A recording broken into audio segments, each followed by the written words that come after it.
This week on the PRESSURECAST, Microsoft backpedals from Xbox Play Anywhere, the CSGO lottery heads to court, and Pokemon Go smashes mobile charts. It's Monday, July 11th, 2016. Everything happening in the world of video games is here, now, on the PRESSURECAST.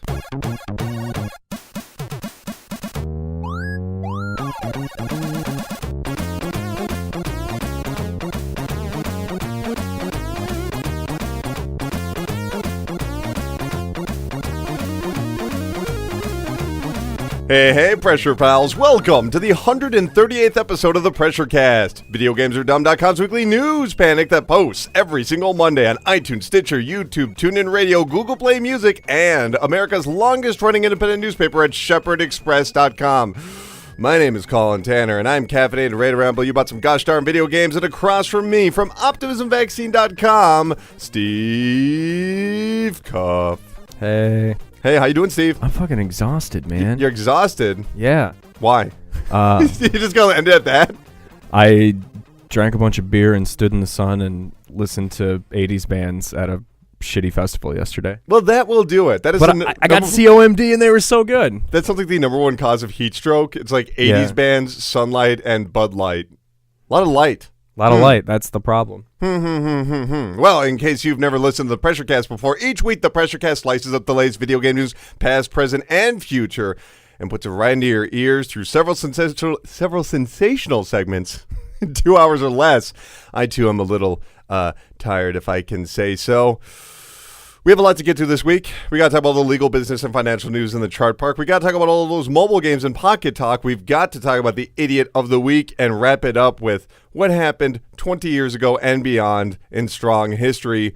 But we have to start off by getting on the road, getting on the tracks, chug, chug, chug. You know what I'm talking about? Choo, choo, choo. Here comes the train. Boop, boop. That's right, it's time for the Hype Train. Feel the PR vibrations as we barrel towards Video Game Satisfaction Station on the Hype Train. This is part of the show we talk about all those upcoming video games to get you hyped up to spend all your money and become a video game guru. We are starting off with some Xbox news this week. Boy. Xbox Play Anywhere. It was announced at E3, so if you got a PC with Windows 10 and you got an Xbox and you bought a game digitally, not only can you play it on your Xbox One, you can also play it on your PC, and you can bounce your save, your cloud save, back and forth, play it anywhere, and here's the best part. They announced every single first-party Microsoft title will be available for Xbox Play Anywhere. Fantastic news. And then they said, never mind about, sorry about that. They changed the wording on the website, which basically said that they would, everything that you saw at E3, everything that was on stage at E3 would be available for Xbox Play Anywhere. Not all the games they're going to be releasing through Microsoft's publishing wing. In fact, PC Gamer even had a story where they said, Microsoft makes significant change to the Xbox Play Anywhere description, to which Phil Spencer, the head of Xbox, tweeted at them, just clarifying, could be unique game, not right for all devices. Intent to bring our franchises to Win 10 and Xbox One is unchanged. So he's saying basically like, no, we're still going to bring our franchises, but what if we have a unique property or a unique idea that doesn't really fit either platform? Is this them actually backpedaling, or is this, because maybe they had a negative response because people said, well, now I don't need to buy an Xbox One. Mm-hmm. Or is this just something where I said? Or is this just E3 hype that they realize, we have to pull that back? So maybe it's an issue with they don't want to make erroneous statements, or is it an actual reaction to fan outcry? I think it was poorly worded to begin with, and I sincerely hope that whoever wrote it was severely reprimanded because, yeah, I was wondering about this myself. Like, they decide to make I don't know, Candy Crush. Let's say they buy Candy Crush, or they make, Master Chief Crush. That's a touchscreen mobile game. You're not going to play that on your fucking Xbox One. But if they don't release it on Windows 10 and Xbox, then oh my God, then you guys lied. You lied to us. So obviously they should have considered the fact that certain unique properties will only work on a touch device or something like that, and you can't bring that to the Xbox. They should have been clear about that. They should have been upfront about that. I thought it was a little bit odd But I was just like, well, maybe they don't have anything in the pipeline, so they can just make this statement. And then they realize after the fact, oh, we kind of botched this. Which, when you're a company that size, guess what, guys? You can't botch it. But it's also, you're more than likely going to botch it because there's so many gears turning. No pun intended for Gears of War, of course. However, I'm a little confused because outside of maybe one Kinect game that is still supposed to be released on the Xbox One, I cannot imagine a game that could be released on the Xbox One that couldn't be released to PC. I can imagine PC games that can't be released to Xbox One because they require mouse and keyboard, but they're even hinting at the idea of being able to use a mouse and keyboard on the Xbox One, so I don't get it. Like, why not? I mean, you're publishing it. Why not release it on both platforms, for all your games? Because I don't know. I can't think of an example. I really sat down, I'm like, okay, Scream Ride. No, actually, that came out on PC. Oh, Rare Replay. No, I could imagine that coming out on there, Well, the other thing is, too, Rare Replay is a good example. They might only have the license to release those old games on very specific platforms. Maybe, but I think if you're talking about the older Nintendo titles, I would imagine they'd probably, take more issue over them releasing it on another console rather than PC. Yeah. I don't know. I do want to touch on one thing here because I do hear that statement over and over again. Now I don't need to buy an Xbox One. And Steve, you've got a very good PC, or at least a good PC, that will be able to run these games. I understand that. I understand where you're coming from. I also have a good PC. I also have an Xbox One. I don't feel cheated. And I'm just bewildered by all these, 5-year-olds on the internet that are saying, well, no, I'm just going to buy a PC instead. Like, yeah, sure you are. That's probably not a good idea. How do people not understand the value of at this point, if you look at the sales, a $275 console compared to a PC? Like, they just don't get, even if you were trying to get a PC that would just play the games at medium specs, you're still going to spend, maybe $600, $700. I mean, that's just the way they optimize these games on PC to begin with. I'm not saying PC is a weaker platform by any means. Of course it isn't. It's the most powerful platform. But I'm just so annoyed by that concept. Oh, I don't need to get an Xbox One now. Well, do you have a PC? Yeah, bro, I got a MacBook Air. Well, good luck to you, buddy. Doesn't work that way. Yeah, as it stands, there's no reason for me to buy an Xbox One, but if you're in a position where you're not doing video or audio editing and you just want to play games and occasionally use Microsoft Office, buy a Chromebook and buy an Xbox One. That makes sense. Yeah. And besides that, also the PC wouldn't come with the controller, obviously. I don't know. There's just a lot of... I'm just very annoyed by that sentiment right now. It doesn't really make any sense to me. That's like saying, well, I got an Xbox One. Now I don't need a PlayStation 4. It's like, well, I guess, but if you want to play something on PlayStation 4, you should probably get the PS4. You're not going to get Rare Replay. You're not going to get the Master Chief Collection on PC unless they, decide to add that in at a later date. There's still reasons to own an Xbox One. Yeah, plenty of reasons. For me, the only reason would be to play Rare Replay. That's my only regret as a non-Xbox owner right now. To play old games. To play old-ass games. I don't care about any of the new stuff. Great.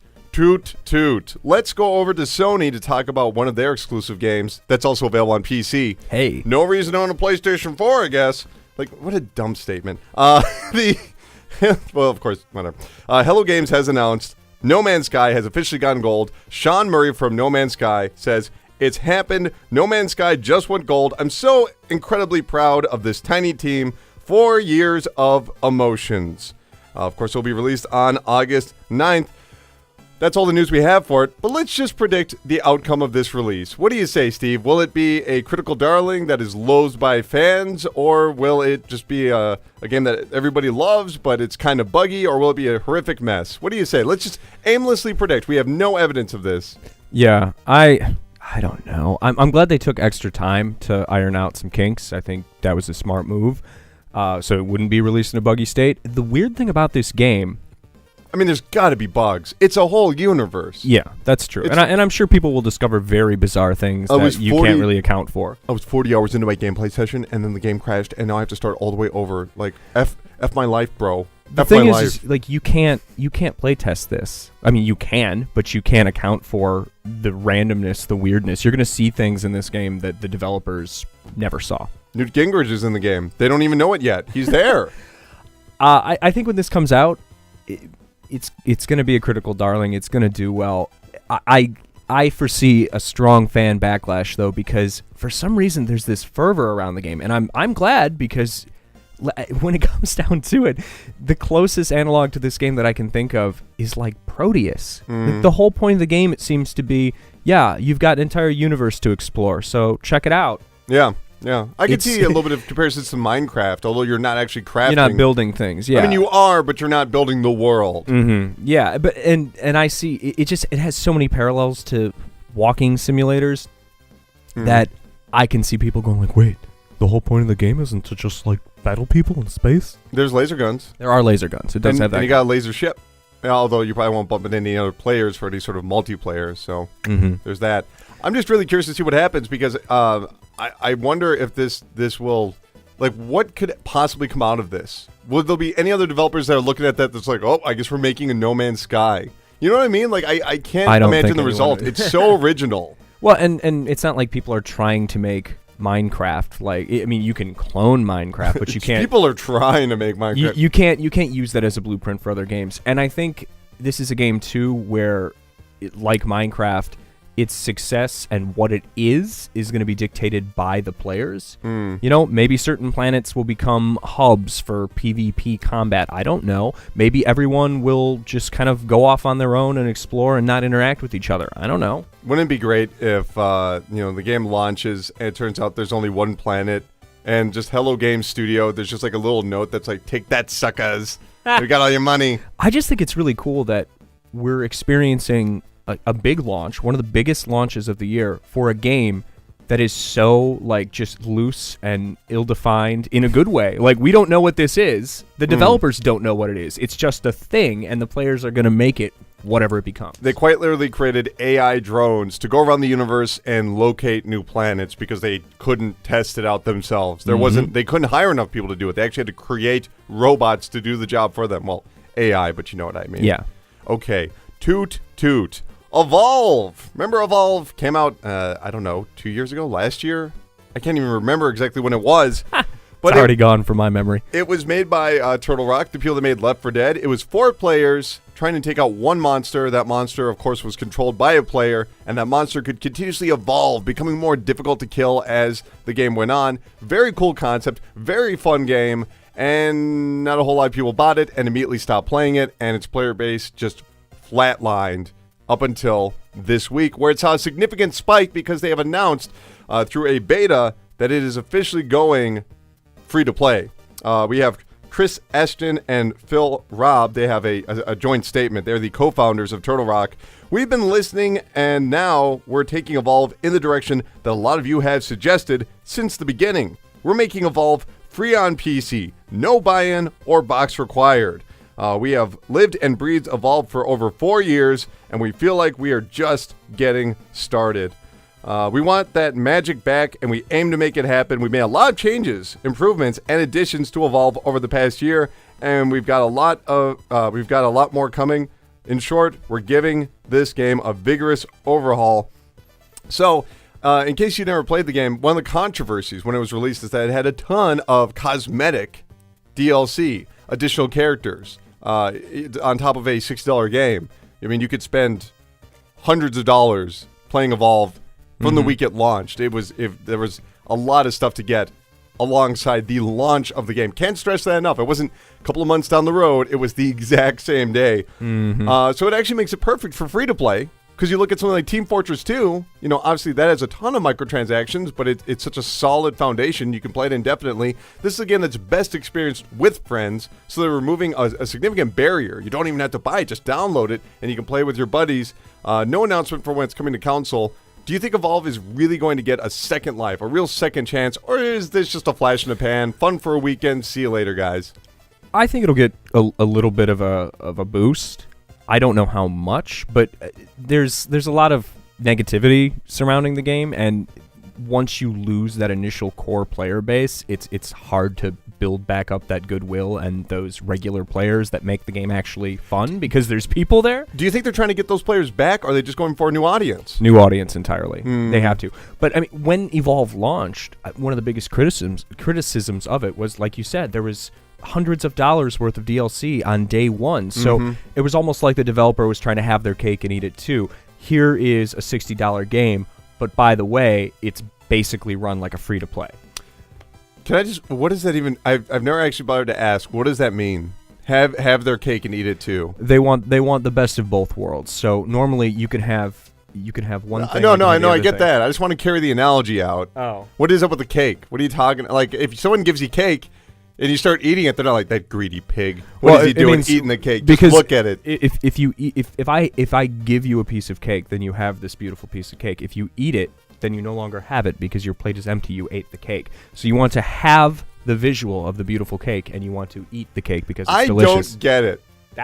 That's a pretty simple analogy. I don't understand. Why would you not eat cake? Write in PRESSURECAST at you can't eat gmail.com. cake. But it's pretty. You want to look at it too. Okay. You want to have it and eat it. All right. We'll save it for the cake cast, pastry cast, coming up later this month. I'm really looking forward to this, but I do wonder, is this going to signify a change in the way that third-party publishers and developers work within free-to-play limitations, maybe taking some of their older titles and bringing them into free-to-play? You know, we mentioned Team Fortress 2, but to be fair, that's Valve. They own Steam, so they basically own their own platform. We've seen plenty of free-to-play titles being released on the Xbox One as well as the PlayStation 4. A lot coming out this month. In fact, I think Drawn to Death might even be coming out. Are there any third-party titles in particular that you'd like to see made free-to-play? Because you already know what mine is. Because I'm going to bring it up again. Is it Brink? No, it's not Brink. I don't know. I think Evolve is going to be the real like patient zero case study here because it was fairly critically acclaimed. Mm-hmm. It's a great game. It really is. Yeah, a lot of people really enjoyed it, and it did have a nice solid audience for about a month. Totally dropped off. So you know the bones are there. So what they're going to have to do is they're going to say, okay, well, we refined the gameplay. We made it free to play.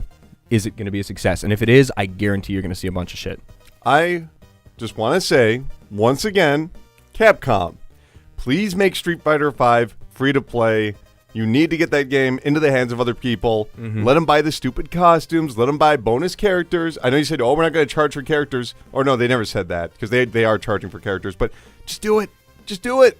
Please. Yeah. I would actually, if Street Fighter was free to play, I would try it. Killing me, Capcom, with your song, Toot Toot. Well, this has been a really interesting week for Rockstar. They obviously had Red Dead Redemption released for backwards compatibility on the Xbox One. We'll talk about that later. But they also released The Warriors, based off of the 1979 film that was available on the PlayStation 2 or an original Xbox. It's been re-released as a PS2 classic on PlayStation 4. I played a little bit of it this week. It's still so good. Still, did you ever play the game? Yeah, I played it when it came out. So brutal. I think I bought it. I don't know what happened to it. I don't have my copy anymore, but I'm pretty sure I bought it. It's if you've never played it before, it's essentially it's a retelling of a Greek myth about a bunch of soldiers trying to get home while a bunch of other soldiers are trying to kill them.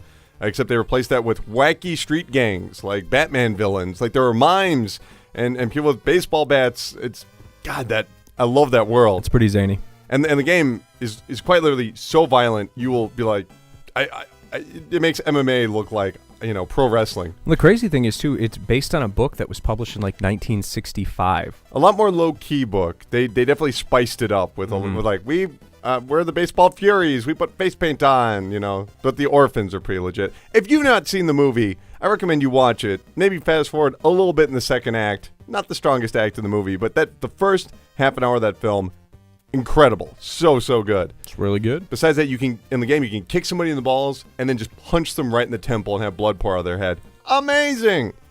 What more do you want? That's why we video games, man. Can we come up... by the way, it's standard definition. Because that's what the game was on the PlayStation 2. We need to start calling these games letterboxed. You dig that?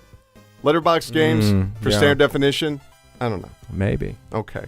Toot toot. Did you see this Grand Theft Auto 5 mod? The Grand Theft Auto 5 Redux? I was going to say, which one? There's a million. No, Josh Romito, he's making GTA 5 Redux. It's a far more realistic-looking mod. And, I mean, we've all talked about the Glacier mod in the past. This looks fantastic because it adds a lot of small details. The way that you see sparks from bullets or leaves falling from trees, it's really impressive.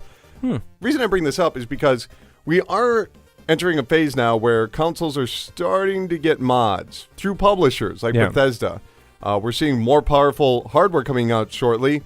Should platform holders maybe encourage or pressure or something these publishers into maybe allowing mods onto consoles? Now, they should still be verified and tested and all those things, and that should not be the work of the publisher or maybe even the platform holder. But shouldn't they allow this capability? I mean, they're essentially PCs at this point.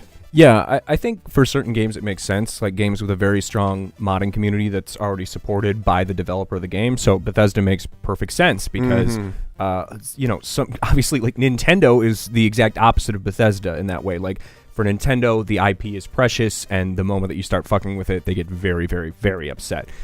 Whereas Bethesda encourages it, they give you tools to do it the right way. So I think if it makes sense, then definitely bring it over. The other good thing is with a game like Skyrim or with a game like Fallout or whatever, there's mods already in place that you can transfer over. I think it'd be interesting if a game launched with mod support on PC and a home console, but it didn't already have that community. Like I'd like to see if it can actually grow. But the problem you're going to run into, and Grand Theft Auto is a wonderful example, a lot of mods focus on up-resing graphics. Or for older titles. You can't run a super pretty mod for GTA 5 on a PlayStation 4. It won't run. I mean, maybe for the PlayStation 4 Neo. Not the Neo, but maybe the Scorpio. Maybe. There's definitely going to be more horsepower available then than there was previously. And I'm not saying that they should just allow any mods that they want on there because people could crack systems or allow cheating in games. Yeah, but that's the other problem you run into as well. If it's single-player mod, you know what I mean? If it's single-player, does that make sense? And that's another thing. And again, we're still sort of in the dark ages of mods on consoles, so I don't know where this is going to go. But if there's a way to crack a console, someone will find a way to do it. If you look at even Nintendo, as walled up as their digital garden is, they have issues with people cracking the 3DS because you can find exploits through games that are uploaded to the eShop or whatever, and people crack their consoles that way. And you're not the most securely built system, though. Really, no, it's not. But if you give people access to modifying the code of games, essentially, then eventually you may get some undesirable things. But I don't know. We'll have to see once they start rolling them out. Interesting. We'll have to wait and see. I bet you we will find out in the near future if this will take place. And if not, you can always just get a PC. And then you got no reason to buy an Xbox One. Just play Brink with me and Colin. Toot, toot. Little Big Planet will no longer support download or uploads of stages in Japan. That's right. For Little Big Planet 1, 2, or 3, if you're in Japan, you can no longer download or upload your custom-created stages. If you've never played Little Big Planet, there are single-player campaigns. It's all about what other people make, though. Now, you might be saying, why are we covering this? Well, whenever something happens in Japan, a few months later, it starts to happen in the West. Remember PlayStation Home? That went away on the PlayStation 3? Well, that started in Japan, and then a few months later, that rolled out. I guess you could say there's no room to be little big in Japan. Okay. Not your best work. I mean, what do you think Sony's doing? Do you think they're shutting down these servers because they're trying to make room for maybe, what is the name? Media Molecule's upcoming title, Dreams? Or are they going to try and replace this with a new Little Big Planet game, give it a fresh start that can have more interesting mechanics, and they don't want it rooted in like literally a 2008 game anymore? I mean, this is inevitable. Servers shut down, which is sad because, surprisingly, Little Big Planet still has a very vibrant community. Yeah.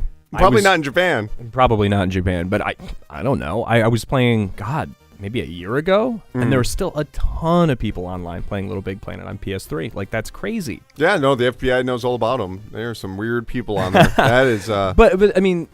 So it still has a community, but this happens. This happens to everything, World of Warcraft servers shut down when they're not popular enough. EverQuest is not alive, and it was the biggest thing ever for a long time. Like, this is going to happen eventually. It's sad because this is all community-generated content, which is the reason to play Little Big Planet. I think it's going to be going away quite soon in North America, though, which is kind of sad, but at least we know Media Molecule will be putting out Dreams.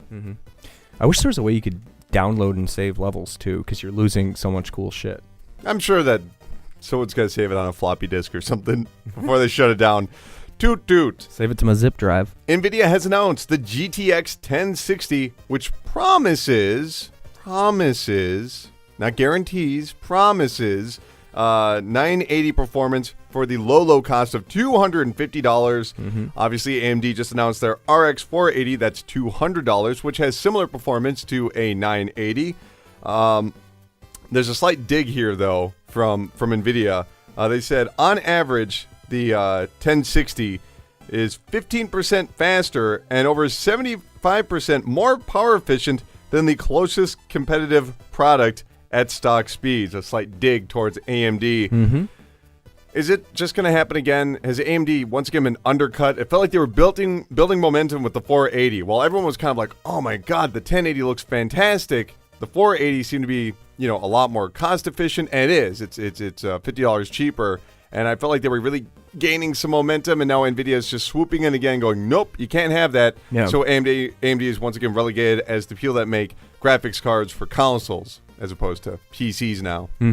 Well, NVIDIA has a lot more money to throw around, so this is a big risk for AMD, and NVIDIA can match them on it. The good thing is, I don't really care because we're the winners at the end of the day. We're in an era where you can have like ultra setting performance when manufacturers are very rarely developing exclusively to push PC graphics to the limit. Like they're trying to have parity across different console platforms. So yeah, you can spend $200 and max out The Witcher 3. Like that's awesome. That is pretty cool. I mean, unless you're trying to get like 4K 60 frames per second, that's going to and then cut you're you an a asshole. lot. Yeah. Well, I'm just saying, like, but for the average person, you're getting more bang for your buck than literally ever. This is nuts. It's so great. I do think we need to be patient though and wait for these the benchmarks from third parties on the 1060 because when I'm reading this I'm like, I don't know, NVIDIA $250 for 980 performance, doesn't sound like you guys. Well, but the other thing about it too is the power consumption is great. NVIDIA's always been better about having more like efficient cards. Absolutely. But I think what this really speaks to, and like you said, we'll know once we have benchmarks, but artificial inflation for PC graphic cards. Oh, don't bring up that word. People don't know what it means. They don't know what it means? They don't know what it means. Toot, toot. EA Access is adding some games. That's right. The service where you can spend $5 a month and play a bunch of games on your Xbox One and PC has updated. This is just for the Xbox One, just in case you're curious. They have added Need for Speed from 2015, Unravel, and Plants vs. Zombies Garden Warfare 2. I did not play Unravel. I did have a chance to play those other two games. I did not like those games one bit. But that's not the point. The point is, think about this. These games could end up in the bargain bin, right? They'd still cost more than $5. Where does EA gain from this? I mean, I really don't understand. Like, I imagine these games will still sell regardless, right? Yeah. Are they prepping people to buy the next entry in the series? But wouldn't EA Access deter them from that because they're just imagining it will be released on EA Access eventually? You know what I mean? Yeah, I mean, as a program, I remember when they announced this, and my thoughts on it were... Did you say as a programmer? No, as a program. Oh, I thought you were EA like, Access, as a programmer. Yeah. No, when as a I was program... working on Plants vs. Zombies. Yeah, exactly. No, as a program, when EA Access was announced, like, just the idea of it, my thoughts were, okay, well, this makes sense because there are plenty of people out here, and these aren't the people that you see, on Reddit forums and shit, average guy whose entire life is, you know what, I play video games, and by I play video games, I mean I get Madden every year, and I'll play Battlefield. They don't buy anything else. No, and these people exist. In fact, they probably outnumber your hardcore gamer bros more than you would think. They do. They absolutely do. They're just fucking dudes. They're just dudes. And if they learn about this program where it's like, you know what, pay $5 a month. Fuck it. Don't spend, $20 for those two games. Like and then you can have access to some other things that you might want to try out. Oh, maybe you want to try out NBA Live. Maybe you want to try out FIFA. Whatever. That's fine. But the way that they sort of are just dripping in games and content. That sounds gross when you put it that way. It doesn't make any sense. It's like, yeah, that's what it is. Like a morphine drip of video games. Oh, here's Unravel. Guess what?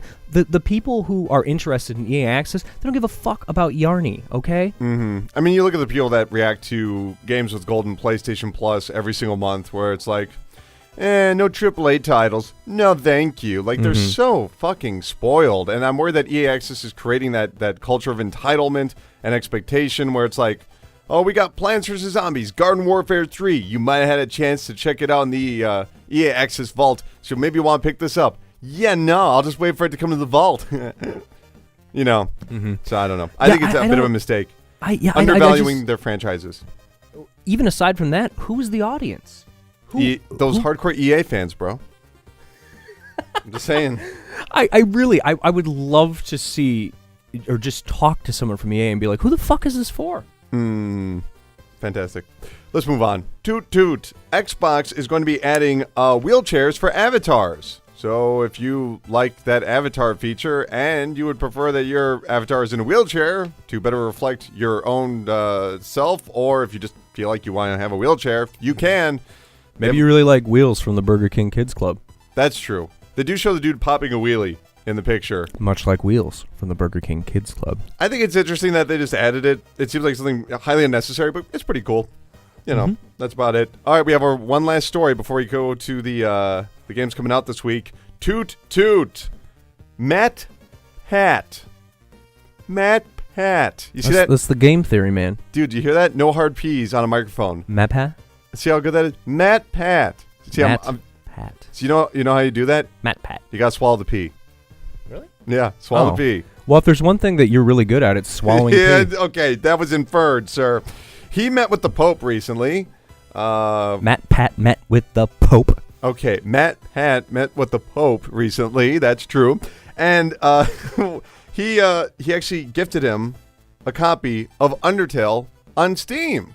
Because it's a tradition to give a copy. Oh, yeah. You have to give something. To give a copy of Undertale. Yeah, the Pope. As is tradition. I'm a little different from the other popes. Here's what Matt Pat had to say about why he did that. Regardless of how you feel about this game, Undertale represents an evolution for gamers and what they expect from games that they play, making it the single best representative of where we are as a community today. Which I can eye roll about 5 times over that statement with words like community and where we are today and blah, blah, blah, blah, blah. But do you think, just feeling this out here, do you think Undertale is a good game to introduce someone to games? No, not at all. Why not? I think a lot of people would.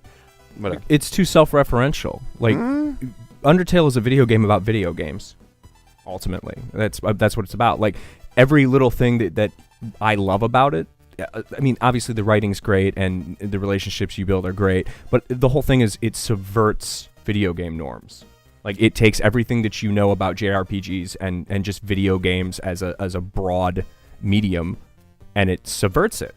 Maybe. So, yeah, I mean, I think you can have fun playing it, but I wouldn't introduce someone to that. Like, if you want to get somebody into film, would you show them Fellini's 8.5? No, that's not the first, like, big time art movie that you would show someone, because it's a movie about movies. But you could show them like Citizen Kane, and they don't need to understand, the idea of like deep focus and moving cameras. I'm not talking about like formalism. I'm not talking about like that. I'm talking about the idea of like what it's about thematically. What is Undertale about? It's a video game about video games. But I mean, the Nintendo generation is edging closer towards middle age, and I feel that there's enough exposure of pixel art and what video games are that they would probably be able to pick up on this. And besides that, the combat system is really good because you don't fight really anything; you just have to avoid getting hit, which is.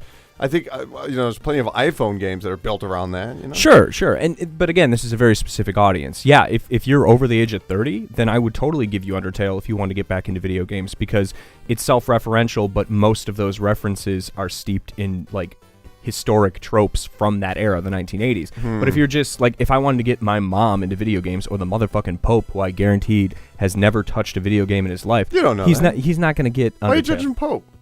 He's the fucking Pope. Yeah, well, maybe he played a lot of Pac-Man back in the day, and he's ready to get back into it.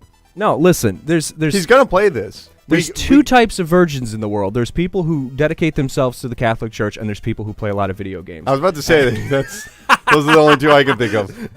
I don't know. I think fan fiction is somewhere in between there. Hey, you never know. But I don't know. I mean, the Pope is definitely going to be sitting down and playing this game. There's no disputing that. That's 100% guaranteed. And there will probably be a lot of cameras while he does that. Because he'll be live streaming. I don't even know if the Pope can play this. Does the Pope have a Steam account? He doesn't have a computer, but they'll work around that. But when he does finally play the game, do you think Undertale will be eligible for sainthood? Probably. It should be. Yeah, absolutely should be. Toot, toot. Here are the games coming out this week on Tuesday. Ghostbusters will be released on PlayStation 4, Xbox One, PC. Oh, I'm sure many store clerks will be happy to hear your opinions about that movie. Assault Suit Lenos will be released on the PlayStation 4 and PC. Mobile Suit Gundam Extreme Verse Force. Because it's Gundam : Gundam Extreme. Whatever. Is that a Dynasty Warriors? Yeah, it's going to be on the Vita. What are those games called again, the subgenre? Well, I mean, they're all called Muso. Yeah, Musha. I do not like the Warriors offshoots other than Samurai Warriors and Dynasty Warriors. I think, I like a lot. Hold on, I like plenty of them. I don't like any of them except all of these that I'm about to name. The majority I don't like. Like I'm cool with playing like One Piece or Hyrule Warriors, but then you get into like Arslan and Oni. What is it called? Orichi Warriors, where they merge the two worlds together. Like a lot. Fucking no. Dude, those games are fun. I got a friend who is super into them. The only one that Why are you always bragging about your friend? The only one that I remember playing like front to end was the one that was on PS2. It must have been Dynasty Warriors 2 or 3 or something. The one that was basically hey, look at the PlayStation 2. It can have a lot of people on the screen. That was released in 2000. That was a launch title for the PlayStation. Yeah, there you go. That was your tech demo, your proof of concept. Mm-hmm. Well, also, they'll be on the Vita. Kerbal Space Program will be released on the PlayStation 4, Wii U, and Xbox One. Oh, that's cool. I don't know if Wii U's actually going to be that out game this is. Have you played Kerbal before? I know a lot of people that do. I talked to this guy that makes videos exclusively about Kerbal, or he did back then, and he was quite popular. Like, there's a passionate fan base. It's probably the best educational game of all time. I just don't like science, Fuck science. I'm all about Jesus and creationism. Read a book. This one, and only this one. Infinium Strike on the PlayStation 4, Xbox One, and PC. Muv-Luv on the PC and Xbox 360. And lastly, Adrift, with a 1 in the name, on the PlayStation 4 will be out this Friday. Boop, boop. That's going to do it for the hype train. What do you say we take a break, come back, and talk about all the business, legal, and financial news in the chart park? Sweet. I'm going to go do some speedballs. You know what? I don't know how many people can just drop out of the show right now, so we should probably mention that we are going to be doing a spoiler cast for Inside as a separate episode exclusively at youtube.com/videogamesardumb. So if you like the game Inside, you should listen to us ramble about it. Sound good? Sounds good. All right, beyond that, we're going to go take a break, so please stay tuned after this. Yes, it's the break once again. This is the part of the show where we recommend something for you to check out, just like we hope you'll recommend the Pressure Cast by going to iTunes and giving the Pressure Cast 5 stars and a written review. And this week, I want to recommend going to iTunes and giving the Pressure Cast 5 stars and a written review. Listenership has been going up every single week for months now, and we haven't gotten a new review since, May or something, which was very nice. We appreciate everyone that's doing that. 4.5 stars on iTunes. 4.5 stars. We just need a few more reviews. And I'm sorry, every single week, I very gingerly and politely say, hey, maybe go to iTunes and give the Pressure Cast 5 stars and a written review. No. I am demanding it this week. This is not a recommendation. This is me standing in defiance of you, the audience. You are no longer passively sitting here. You are active, damn it. You are going to go to iTunes and you are going to give the Pressure Cast 5 stars and a written review, or else I don't even want to say it. I have a button back here and I will press it. What will it do? I hope you never have to find out. And I'll tell you what the button does if you go to iTunes and give the Pressure Cast 5 stars and a written review. Otherwise, I'm not telling you. I'm just going to press it, and you'll know. You'll see.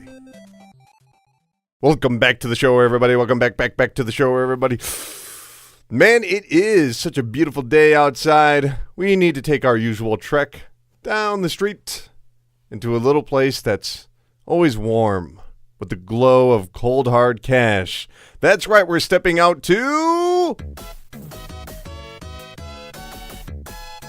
the Chart Park. The land where money grows on trees. Yes, the Chart Park. This is the part of the show we talk about all the legal, business, and financial news in the video game industry. And we find out which fat cats of Wall Street will tip their top hats towards Lady Luck. Oh my goodness. We do have a lot of controversy to get to, controversy if you will, later on. But we want to start off with Pokemon Go. What's going on here? That's a mobile game. Why are we starting off here? Well, we're going to talk about Pokemon Go, the game, later. But right now we want to talk about the influence it's had on Nintendo's stock. Their stock was up 9% at the Tokyo Stock Exchange. That's the highest point in over 2 months. It is number one on iTunes. It is number one on Android right now. It's doing gangbusters for them. What lessons do you think Nintendo and maybe even other developers are going to learn through this game, which honestly is going to be very hard for them to duplicate for a variety of reasons? But do you think we're going to be seeing a lot more people trying to rip off Pokemon Go? Yeah, I think we are. This is what happens in the mobile space. When something is successful, you can expect 10,000 different versions of it to pop up overnight. This genre, this augmented reality, track stuff down in the real world, like this has been a thing for a while. There's a game that came out, God, a long time ago, almost probably like 5 years ago. Ingress. Yeah, that's right. And we catch which the was portals. made by Niantic, which are the people that made Pokemon Go. They used to work with Google. They had access to Google Maps. They might be the only company really qualified to do this. Yeah, they definitely have the best infrastructure. Like Nintendo was very, very smart about choosing these guys to put this game together. It's brilliant. But well, I mean, the Pokemon company, I guess, are the people that contacted them. Yeah, not Nintendo directly. Yeah, you know, I know what you're saying. Same thing. Anyways, it was a really smart move. Good job, Pokemon Company. Anyway, yeah, you're gonna see a shit ton of clones, guarantee. I mean, I would be really worried if they tried that because if you're already hearing these stories about like, oh, this girl found a dead body. Oh my goodness, a car crash happened because someone walked to the street playing Pokemon Go. And I'm not going to explain what Pokemon Go is. Either you know or you don't. And I assume you know if you're listening to the show. There's no liability, though. I mean, you're basically encouraging people to go outside, and if they make poor decisions while outside, that's not the Pokemon Company's fault. I mean, if you make a game based off of, Yahoo Maps or MapQuest or whatever, it's like climb the power line and get the Jigglypuff. It's bad news, man. Well, you know what? Let's talk about the game a little bit because we actually did get an email, or we got a text message. We have more emails, and thank you for the email later on. But let's just focus on this text message that was sent to us at the number 954-947-7377. If you want to know that number to leave a voice or text message, it's in the description below. He says, "Yo, PRESSURECAST, this is Brandon. Love the show. Every Monday, greatness is being made over there. Keep it up." Aw. Do you see any potential in Pokemon Go so far? Haven't played a Pokemon game in a while, but it does look interesting. Brandon, thank you for the text message. Yeah, no, I played quite a bit of it. This game is going to be huge. It already is huge. Yeah, but it's only going to get bigger. Yeah, it's got legs, which I can't say that about basically any mobile game or any of the Pokemon. They're usually very stumpy and short, and so the really interesting thing about this is it's not only drawing in people who are passively interested in Pokemon but haven't played a game in a while, i.e. myself. Probably you to a degree, right? No, I played Pokemon X because I'm still cool. Okay, you're still cool. I'm just saying. Just letting you know, everybody. This is bringing in people who haven't played a Pokemon game since the original. Like, they haven't picked up a Pokemon since they borrowed their older brother's Game Boy and played Pokemon Blue. Or played it since their original. Everyone has that original Pokemon that they go to. Yeah. So, I mean, I am seeing... It's crazy, too, because it's actually bringing people together. Like, this is the Nintendo blueprint for what they love to do and what they do when they're super successful. Like, when I was at Summerfest yesterday for that concert... I saw just groups of people playing this and interacting with each other. Like Sideways Baseball Cap Bro, like interacting with Punk Rock Dude in a leather jacket because they're both trying to catch a fucking Pikachu. Like, that's insane. It's older people, it's young people, it's getting people like outside running around in parks, which is crazy. And people are actually like interacting with each other, and it's nuts. It's crazy. I've not seen like a cultural moment like this in a long time, where literally everyone is playing one game, and it's not just like drawing them apart from each other, but actually making people talk. It's nuts. You might not know this about me, the listeners and the viewers, but I'm in great shape. And one of the reasons is because I walk everywhere. I prefer to walk. Like, that is what I like to do because it keeps me in shape, and it means I can eat a bunch of garbage and get away with it, and also sit on my ass and play video games for 12 hours straight and still be able to, be in peak physical Captain America shape. But one of the things I've noticed is just I keep bumping into people. Now, you're talking about Summerfest, big music festival. Look at all these people playing Pokemon. I'm talking about I'm just walking around all these places. It was 11 o'clock at night. I'm walking down the street, and I see these two, like, maybe 19, 20-year-old kids sitting in front of a bar. I'm like, well, they're not drinking. I look down, and I see the little logo. I'm like, you guys playing Pokemon Go? And they're like, yeah, are you playing Pokemon Go? We started talking for like 10 minutes or whatever. And then I was walking over to, because there's these gyms. Gyms are where you have to, you actually have to beat the Pokemon and then take over the gym for your color, because there's 3 different colors, red, blue, and yellow. I went over to a different place, and it was like this waterfall that they have around here, and there was someone in the shadows with their phone, and they looked up, and I looked up, and I'm like, oh, they're trying to take over the gym too. I could tell by the way that they were doing things. They were holding up the phone, and I could tell they were flinging the Pokeballs. I'm like, this is getting weird. Like, everywhere I go now, I can recognize where it's like, are you trying to take a picture of absolutely nothing, or are you playing Pokemon Go? Probably playing Pokemon Go. It's messed up. It's amazing. Can you imagine, like, if you owned like a frozen yogurt shop or something and it was marked as a gym, so you had all these people coming in? I legitimately think that, Pokemon Go can be a boon for small businesses. Well, it keeps taking me to cemeteries and churches. And this is another thing too, and this is more like, I don't know, like theoretical implications of what Pokemon Go is and does. Does Pokemon Go, like, change the idea of, like, when video games are appropriate? So think about it this way. You mentioned like fucking cemeteries. Right. That's a very popular spot to catch Pokemon. Would you sit down and play a game of Monopoly on a gravestone? Yeah, in an instant. Yeah. Okay. Well, the answer is no, you wouldn't. Like, I would. And if you did, people would be like, "What the fuck is wrong with you?" Right? Play Monopoly. What's the big deal? So, do they mind? Oh, I'm sorry down there. Are you annoyed? So the point is, that's not socially acceptable. But people don't even bat an eyelash at throwing a Pokeball at a fucking Squirtle on top of Grandpa's headstone. Like, that's not even something that they think twice about. And that's nuts to me. I just have to say, I read an article recently from Austin Walker where he said, Pokemon's not that good of a game, but it's going to be huge anyway. And I really disagree with that statement, because I think a lot of these big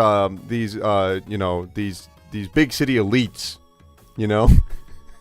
these liberals out there in their big cities. No, I can imagine if you live in New York City or if you live in Los Angeles, I doubt Pokemon Go is all that fun, because there's LA's one story. I should say, like, New York or big cities where you're closed in a little bit because there's so many buildings. But if you can find large open areas, it's amazing. Like, I literally went out into literal tall grass by an apartment complex to get some Cubones last night. And I did get those Cubones, I should tell you. And so for someone like me that likes to walk, it's incredible. What I'm most excited is that it might actually engage people into walking, because walking is a great way to work out, man. Let me tell you, it's low effort and all that, and you can listen to podcasts on the way. But also, I take that back, because I don't like people in general. So seeing more people outside is making me kind of sad. Yeah, that's a true statement. That's not a joke, by the way. The only thing that is really, like, chapping my ass here is, God, Nintendo. All that walking. No, did you honestly think that this wasn't going to be super popular? Because I probably spend half the time that I'm playing Pokemon Go, which is all the motherfucking time, I spend looking at the screen that says, "We're sorry, our servers are down." There's a way to get around that. When you hold down your home button, it scans your DNA and checks if you're, like, actually, like, a real deal Pokemon fan, if, like, you're a true fan. So I haven't really had those issues. Let's the true fans onto the server. Yeah, it's buggy. Issues. It's got shit tons of server issues, and it's just hilarious that Nintendo is just like, oh yeah, a few people play this. Well, this is why they're not rolling it out in the UK yet, because they're trying to roll out servers. Because they didn't even stress test the US servers properly. They did. Well, they didn't. They had pretty extended beta, but you're right. They didn't. Properly is probably not the right way to. And it seems like everyone who played the beta is just like, yeah, so I don't think they changed anything. Like, nobody's noticed anything different from the beta to right now. I think it's a wonderfully fun game, though. Oh, yeah. I'm having a ton of fun with it, and it's so cool to, like, I don't know, just get engaged in conversations with strangers and people who don't normally play video games. And now I'm considering, just dropping a little bit of money in the store. That's when you know it's getting dangerous. Because I'm like, because these fucking assholes are taking over these gyms because they're clearly spending money. And they have their ugly colors. I'm not saying which color I am because, I don't want to give it away. But you know what? Maybe I'll drop a few coins. I'll just destroy them. I just got a bee drill. I believe that's what they're called. I remember the 151 pretty well, but I don't know. Bee drill, I don't recall that. But whatever. Okay. Pokemon Go. Get some. Get some. Unless you're like, a fucking loser. Unless you literally can't move. That sucks. If you're in a hospital right now and you got like a broken foot, hey, it's terrible. Hey, you can probably catch like a Zubat on your broken ankle. I have not seen a single Zubat. Everyone's complaining about Zubats. Oh, by the way, if you twirl the Pokeball, as little stars come out, and then you can fling it, and you have a better chance of catching the Pokemon. Oh, hot tip. Yeah. All right, let's move on. Adam Boyce. He is from Sony, or I should say he was. Sadly, Mr. Boyce is leaving. He joined in 2012, and you know him. Whether or not you know him. Remember that demonstration video about here's how you exchange games on the PlayStation 4? Yeah. Do you know what I'm talking about? It was him and it was Yoshida. And then there was the one where he was on the E3 stage and for no reason, Hulk Smash just played while he was talking. And he was like, yep, Hulk Smash. Really nice guy. He's also been on the Giant Bomb podcast for E3 and outside of that for many years. He is leaving. He said, I've made the super difficult decision to leave PlayStation. I want to go make games again. So he's going back into development. That's the next chapter of Adam's story, making games. This is my 21st year in games. My wife says, why would you leave? Every gamer on the planet would want this job, but sometimes you just have to follow your dreams and throw caution to the wind. This is my big, dumb decision. He used to work at EA. He used to work at Midway. What are the odds that he's leaving to restart Midway proper and create This Is Vegas? Low. Good for him, though. I hope he makes the game that he's wanted to make for a long time. So you're just gonna ignore that? You don't want This Is Vegas, the No, open world game where you're in Las Vegas. Things can go a little crazy. You're gambling, run around casinos. You go to a casino and you gamble. No, I don't know. I think that's really cool that he's leaving. What if we made like updated graphics HD Casino Kid? That might work. My favorite NES game. He must have an idea of what he wants to work on. Oh yeah, I'm sure he's had an idea bouncing around in his head for a game for a long time. Poor guy. Poor head. All right, moving on. We have more Ubisoft news. They are shaking up their board members. They are adding 2 independent board members. From Vivendi. No. No. That was a good joke. No. Well, they were trying to fend off the Vivendi investments, of course, who already have acquired 20% of Ubisoft's overall stock. So they have added the CEO of Wrigley, Florence Navnier. These are a lot of French names. Just work with me. Okay. And Frederic Dam. I don't know. See that? Read the name, Steve. Read the name.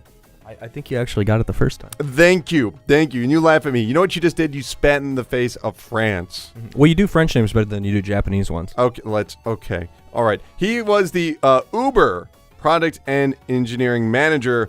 They are also saying goodbye to Estelle Metayer, who's in. Yeah, I'm gonna say yeah. Yeah. I'm gonna say yeah. Are you gonna be backbiting me on these names the whole way, Steve? Is that what you're gonna do? You gotta soften those R's, though. Come on. Okay. Well, here's what Yves Guillemot, the CEO of Ubisoft, had to say. Wait. Before you read it, do it in a Pink Panther voice.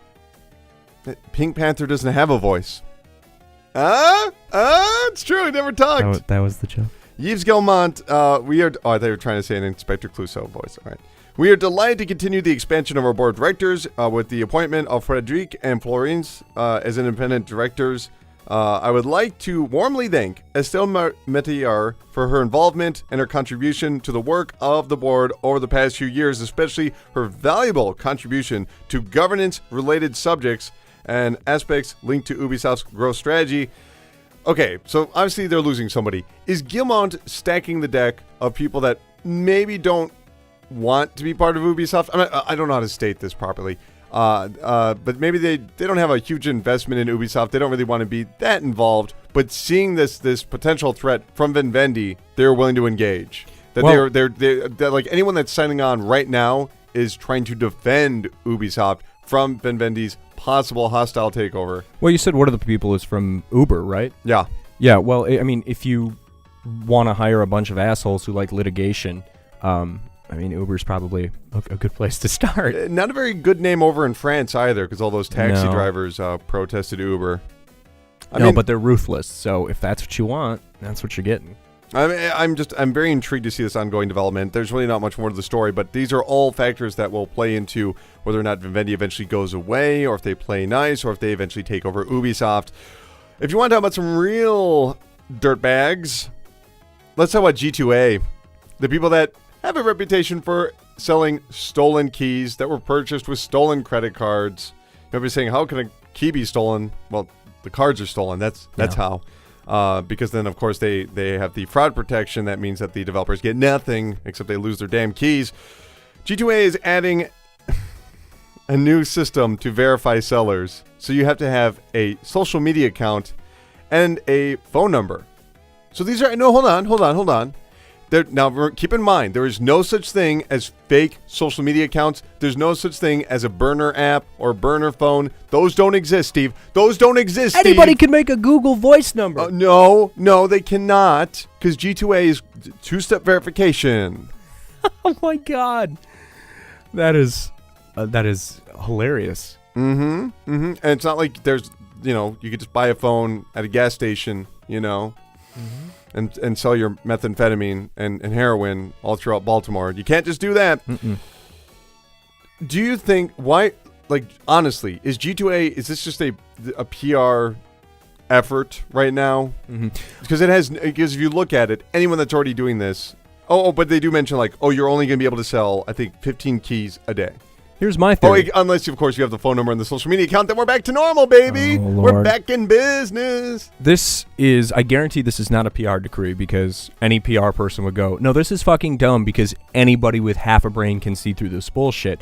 This is from upstairs, this is a top-down initiative, and I guarantee that it was influenced by whoever their legal advisors are, because when they go to court, and they will, it's a matter of when, not if, they will need to prove, in order to say, we're not liable for this, we had no idea, they will need to prove that they took steps to verify their sellers. That's exactly what I was thinking too.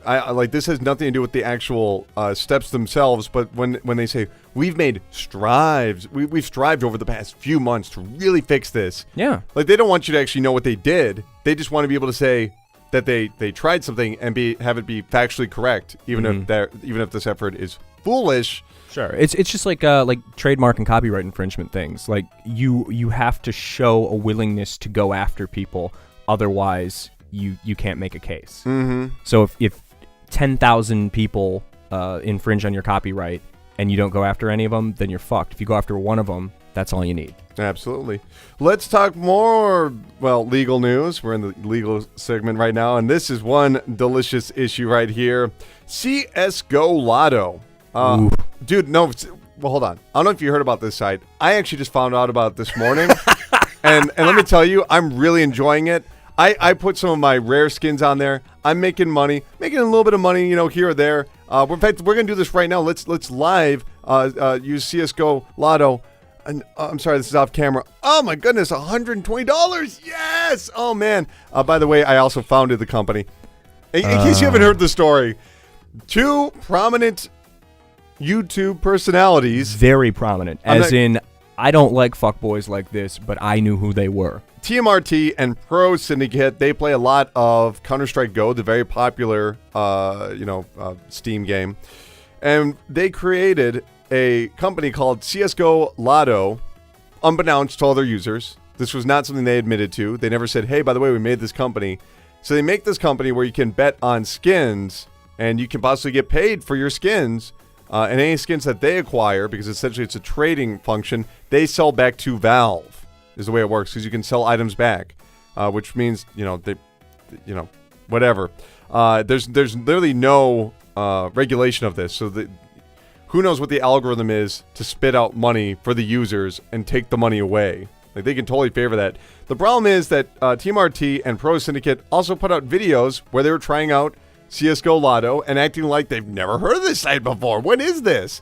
And then they even proudly announced that they might even be partnering with CSGO Lotto, the company they own. They're not partnering with anybody. They are the partners of the... So, here's what happened. A lawsuit was filed by a parent against Valve, Trevor Martin, and Tom Cassell because they said, hey, your gambling is targeting children. This is illegal. There's no regulation here. There's also another lawsuit by Michael McLeod, which is also just suing Valve, saying Valve knowingly allowed, supported, or sponsored illegal gambling by allowing millions of Americans to link their individual Steam accounts into third-party websites. The funny thing is, watching these guys from YouTube create these apology videos, we're like, we've never denied that. We've never denied that we own this website. Yes, you did. And then they also go on to say things like, look, we didn't own CSGO Lotto when, we made those videos. You're just listed as like the fucking president. They actually, they founded the company. It's so good because they actually they create these apology videos and then delete them and then create them and delete them, make statements and then take them down. But Valve has yet to comment on this $2.3 billion industry. Now, those guys are idiots. They're not the idiots of the week, obviously, because we have someone far stupider. No, they're the scum of the fucking earth. Well, yeah, but here's the thing. This is going to hurt Valve so much. So much. Because Valve was well aware of this. Now, they might not have encouraged it. They might have not promoted it. But Valve knew about this service, which benefited them, because people were losing. It just created a more fervor to play CSGO and maybe even buy skins or whatever, because they're using them as essentially chips in a virtual casino. This could really seriously hurt Valve. We're talking about federal government steps in for cases like these. Mm-hmm. We just speak your mind, Steve. I got nothing, no questions here. I think Valve falls under the camp of too big to fail. I think they're going to get smacked with a lawsuit. They're going to settle. They're going to pay a lot of money. And this is what happens with big companies. You get these class action lawsuits, but in terms of risk versus reward, they know what's going on. They've known. Yeah, and let's be honest, Valve doesn't have the best reputation as a business when it comes to how they handle Steam and some of the shady shit that they do. And what this is going to do is it's finally going to open up video game gambling and call it what it is, because people are like, oh, this isn't gambling because it's not this. It's fucking gambling. There's money involved. You're betting money on. Look, listen, friend. Do you see any money on the table? No, we are using chips. Chips are not currency. Duh. Yeah, Jesus. So yeah, but this is important because there's lots of websites out there. Some that are actually kind of interesting, like Salty Bet. I think is kind of cool. Oh no, Salty! Do not salt the name of Salty Bet. No, like Salty Bet's fine, but there needs to be regulation for these things. You can't. Well, I don't think there's no real money in Salty Bet, right? I mean, if that was all fake play money, I think it might be. Regardless, we did reach out to Gabe Newell for statement, and he proceeded to clean his fingernails with a very large knife. That makes sense. That's all we got. Yeah, fuck these dudes. Fuck these YouTubers. And this also sheds a lot of light on a problem that we've discussed on this show before, which is, people are always talking about ethics and game journalism. That's why you want a giant website, because at the end of the day, there's some accountability. You got to trust one dude not to be screwing you over. Yeah, and these aren't people that are like... If you work for Kotaku, guess what? You probably have a degree in journalism or something. You've probably worked in journalism for a while. You probably have a pretty firm understanding of what is expected of you as a journalist. You also work for a large company that has accountability standards. When you are a 19-year-old kid who plays fucking CSGO, gets a bunch of viewers and a bunch of money practically overnight, which is what a lot of YouTubers are. They're people in their early 20s with a shitload of money and no idea how to handle that money or how to properly deal with what they're experiencing. It's not all that indifferent from like the tech bubble in the late 90s. you're gonna run into shit like this, and it's rampant. Like, the number of YouTubers who take money to do shit that is not at all even remotely ethically okay, morally okay, or legally okay is astounding.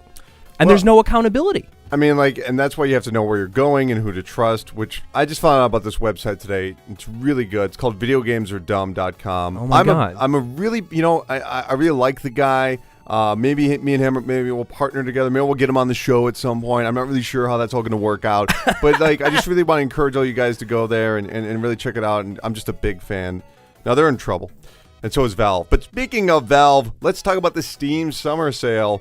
Let's do it, baby. They had $228 million of revenue pulled in. That's up $68 million from last year. What's really interesting is that there were no daily deals, no flash sales, no community votes, nothing like that.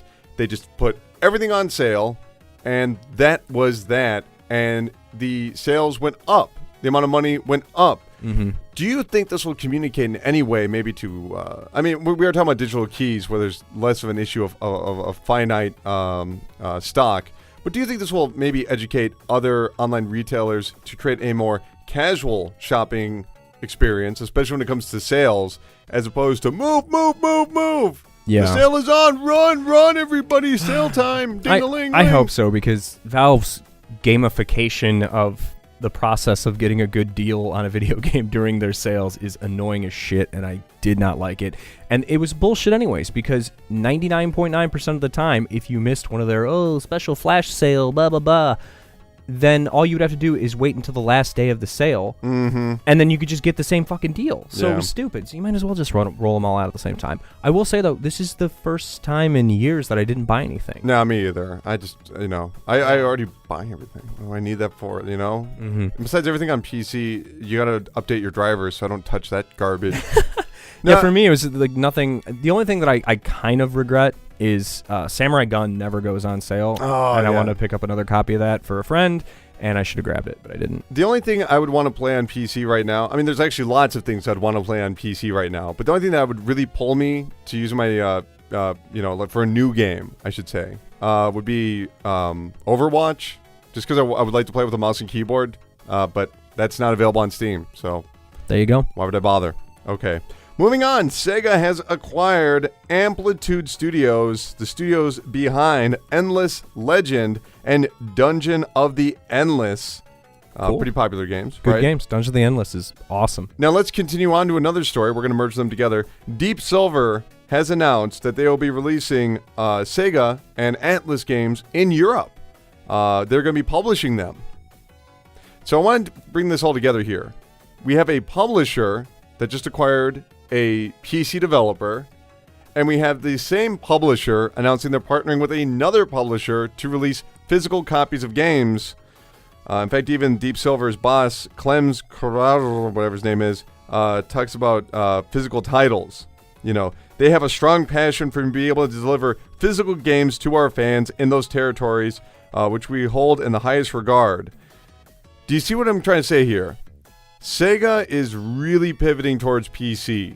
Mm-hmm. They're acquiring PC studios, and even the games that they have to put out physically, they're like, I don't get Deep Silver to do it in Europe or whatever. Deep Silver is such a funny publisher. Like, I always forget about I do how laugh big they whenever I actually hear are. that name. Well, they're like the Canon Films of video games. Oh, come on. Like, they just put out fucking everything. It's just they just throw whatever at the wall and see what sticks. Maybe. I mean, they are responsible for the likes of, Ride the Hell, Retribution. Well, those are good games. But do you see what I mean? Isn't this just weird? There's really nothing beyond this story. Just weird that Sega really is just abandoning consoles. I mean, they're still going to put out those games. They still have Atlas, but they're going to be like, hey, someone else take care of that. I mean, we'll pay for the development, but someone else can publish it. You're a publisher, and you're not even doing that. Instead, you're just focusing on PC. Bonkers to me. Well, I mean, I think it makes sense because how's Sega doing in Europe right now? My guess, not so great. It probably is not even remotely profitable for them. Okay, funny story, though. Sega of Europe is really what runs the Sega brand today.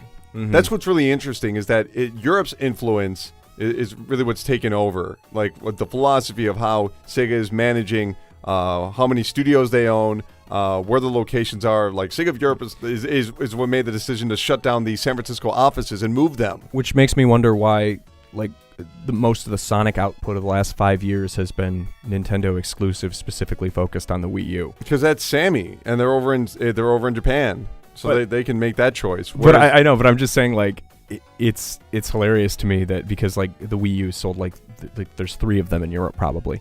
I just think it's so funny that we're still having the same problem we had in the 90s with Sega, which is, America does one thing, Japan does another, and they get into weird little squabbles, and we're starting to see that again with Europe's doing this, and Japan's doing that with consoles.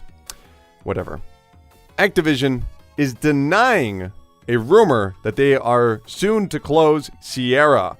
Not the Sierra that that you grew up with. That's been gone forever. But they relaunched the Sierra brand as an independent publishing wing of Activision. They put out things like Velocity 2K, Geometry Wars 3, and Kingdom's Quest. I wouldn't be surprised to see them go. None of those games actually sold all that well. And Geometry Wars 3 sucks. There's a reason no one bought it. Oh, and Shiftlings! Oh, man, they made Shiftlings? That's a game no one played. That's Well, actually they a really didn't good... make it. They just published it, right? Yeah, they did.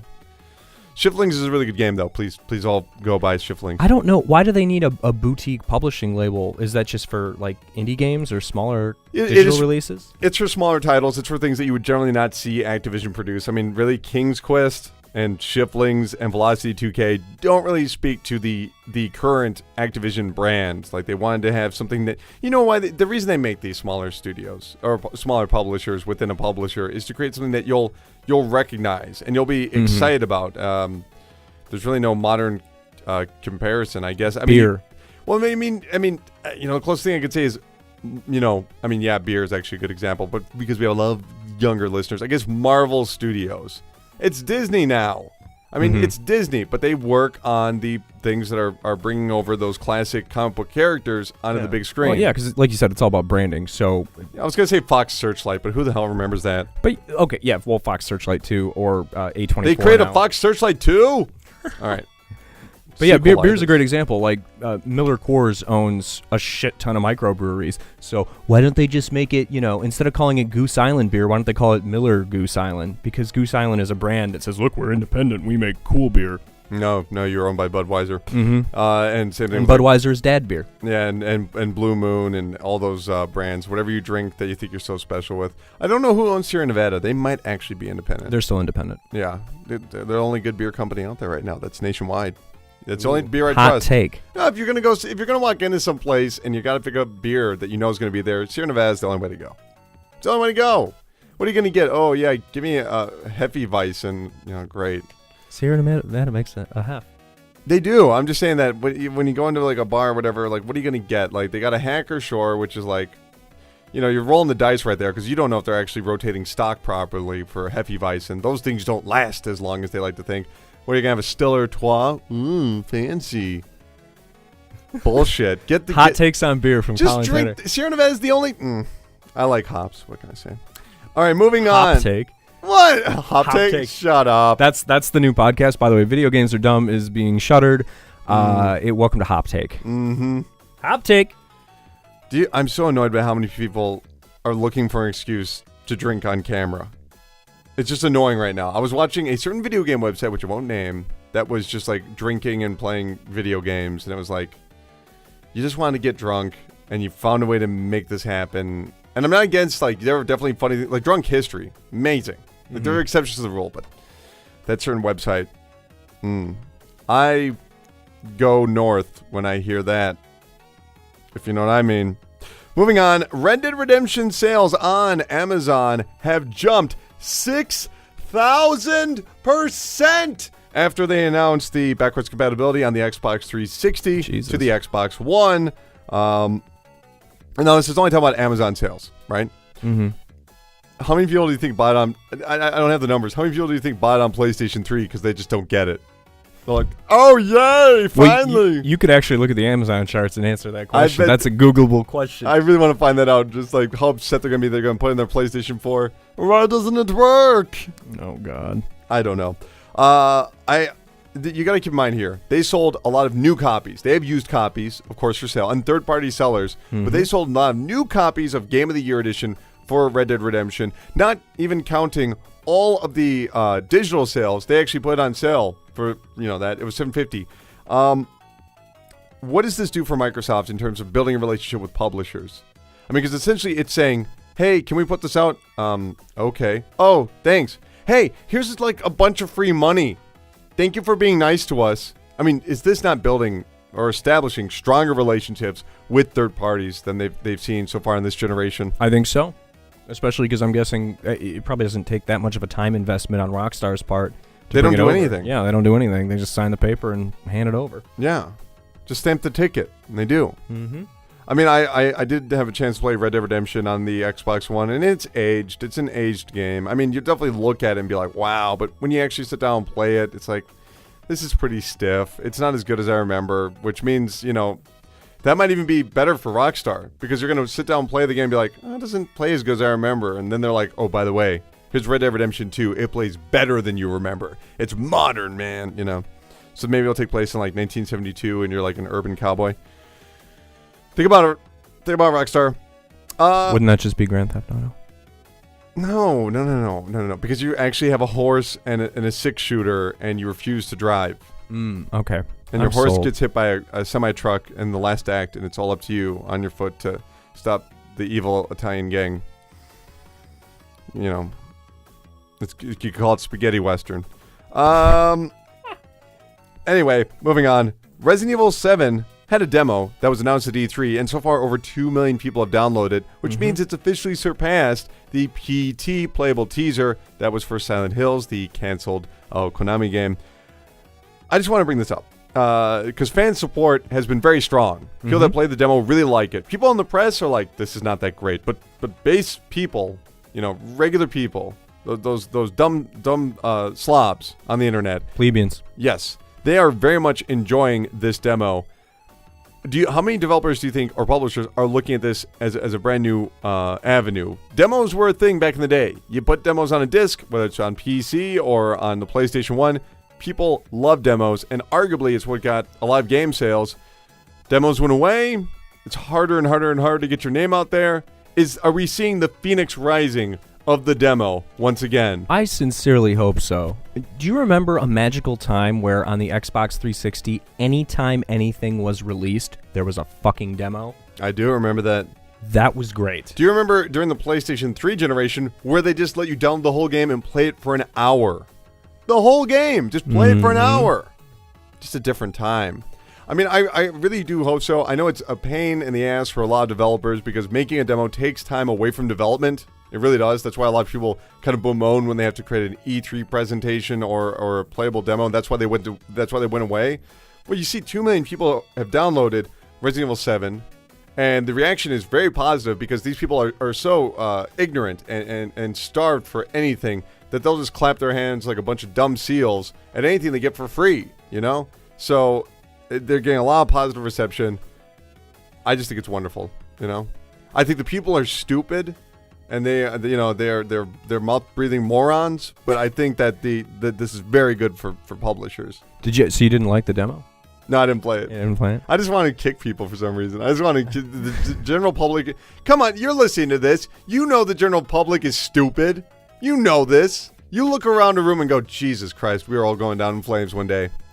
You see some idiot child that's like mashing spaghetti in their hair, and you're just like, well, he's probably going to be president one day. I'm actually more shocked that the journalist didn't like it. I mean, it's a fun little 5-minute teaser. Like, it's nothing crazy, but it's cool. The thing that is weird to me is I don't know why it's called Resident Evil. Like, there's nothing Resident Evil about it. It takes place in a house, bro.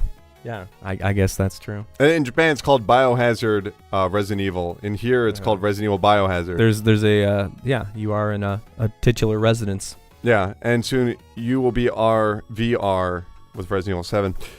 Let's go to the top 10 best-selling games in the UK. Number 10 is Tom Clancy's The Division by Ubisoft. Number 9 is 7 Days to Die, which I actually played on the PlayStation 4. Would not recommend. Number 8 is Grand Theft Auto 5 by Rockstar. Wait. Did you punch the tree to make wood? I did, and that game needs to still get a few more updates. It's not all there yet. I've just played on PC. It's not that demanding, it's better on PC. Anyway, and there's a bigger community. Guess I don't need a reason to buy an Xbox. Sorry. Yeah, okay. Is that joke old yet? Number 7 is Rocket League. Number 6 is Star Ocean, Integrity and Faithlessness. Number 5 is Uncharted 4, A Thief's End. Number 4 is Doom. Number 3 is Overwatch. Number 2 is FIFA 16. Number 1 is Lego Star Wars The Force Awakens. But the UK is really boring. Shout out to Star Ocean, though. People still care about Star Ocean. Well, the UK is a weird place, you know. Just too much tea in the brain, you know. Mm-hmm. Let's go over to Japan, who hates tea, and find out what their top 10 best-selling games of the week are. Number 10 was Phoenix Wright Ace Attorney, Spirit of Justice. Number 9 was Dragon's Dogma Online Season 2 Limited Edition. Number 8 was Kirby Planet Robo on the 3DS. Number 7 was Taiko Drum Master Doku Don Mystery Adventure on the 3DS. Number 6 was Coven and Labyrinth of Refrain. It's pronounced Coven. Yeah. It's Colvin, man. No, that makes an American movie that reference. makes it sound like oven, dude. I don't know. There's a documentary called American Movie. Go watch it. Everyone should watch American Movie. That's a fantastic movie. And I have met those people. I know. Come to Shorewood, Wisconsin, and you can watch Mark Borchardt drink coffee and write in a yellow notebook for 6 hours. Number 5 is Minecraft Wii U Edition. Number 4 is Mario and Sonic at the Rio 2016 Olympics. Number 3 is Story of Seasons Trio of Towns. Number 2 is Super Robo Wars OG The Moon Dwellers on the PlayStation 3. And number 1 is Super Robot Wars OG The Moon Dwellers on the PlayStation 4. But what are the best-selling consoles of Japan? Let's find out.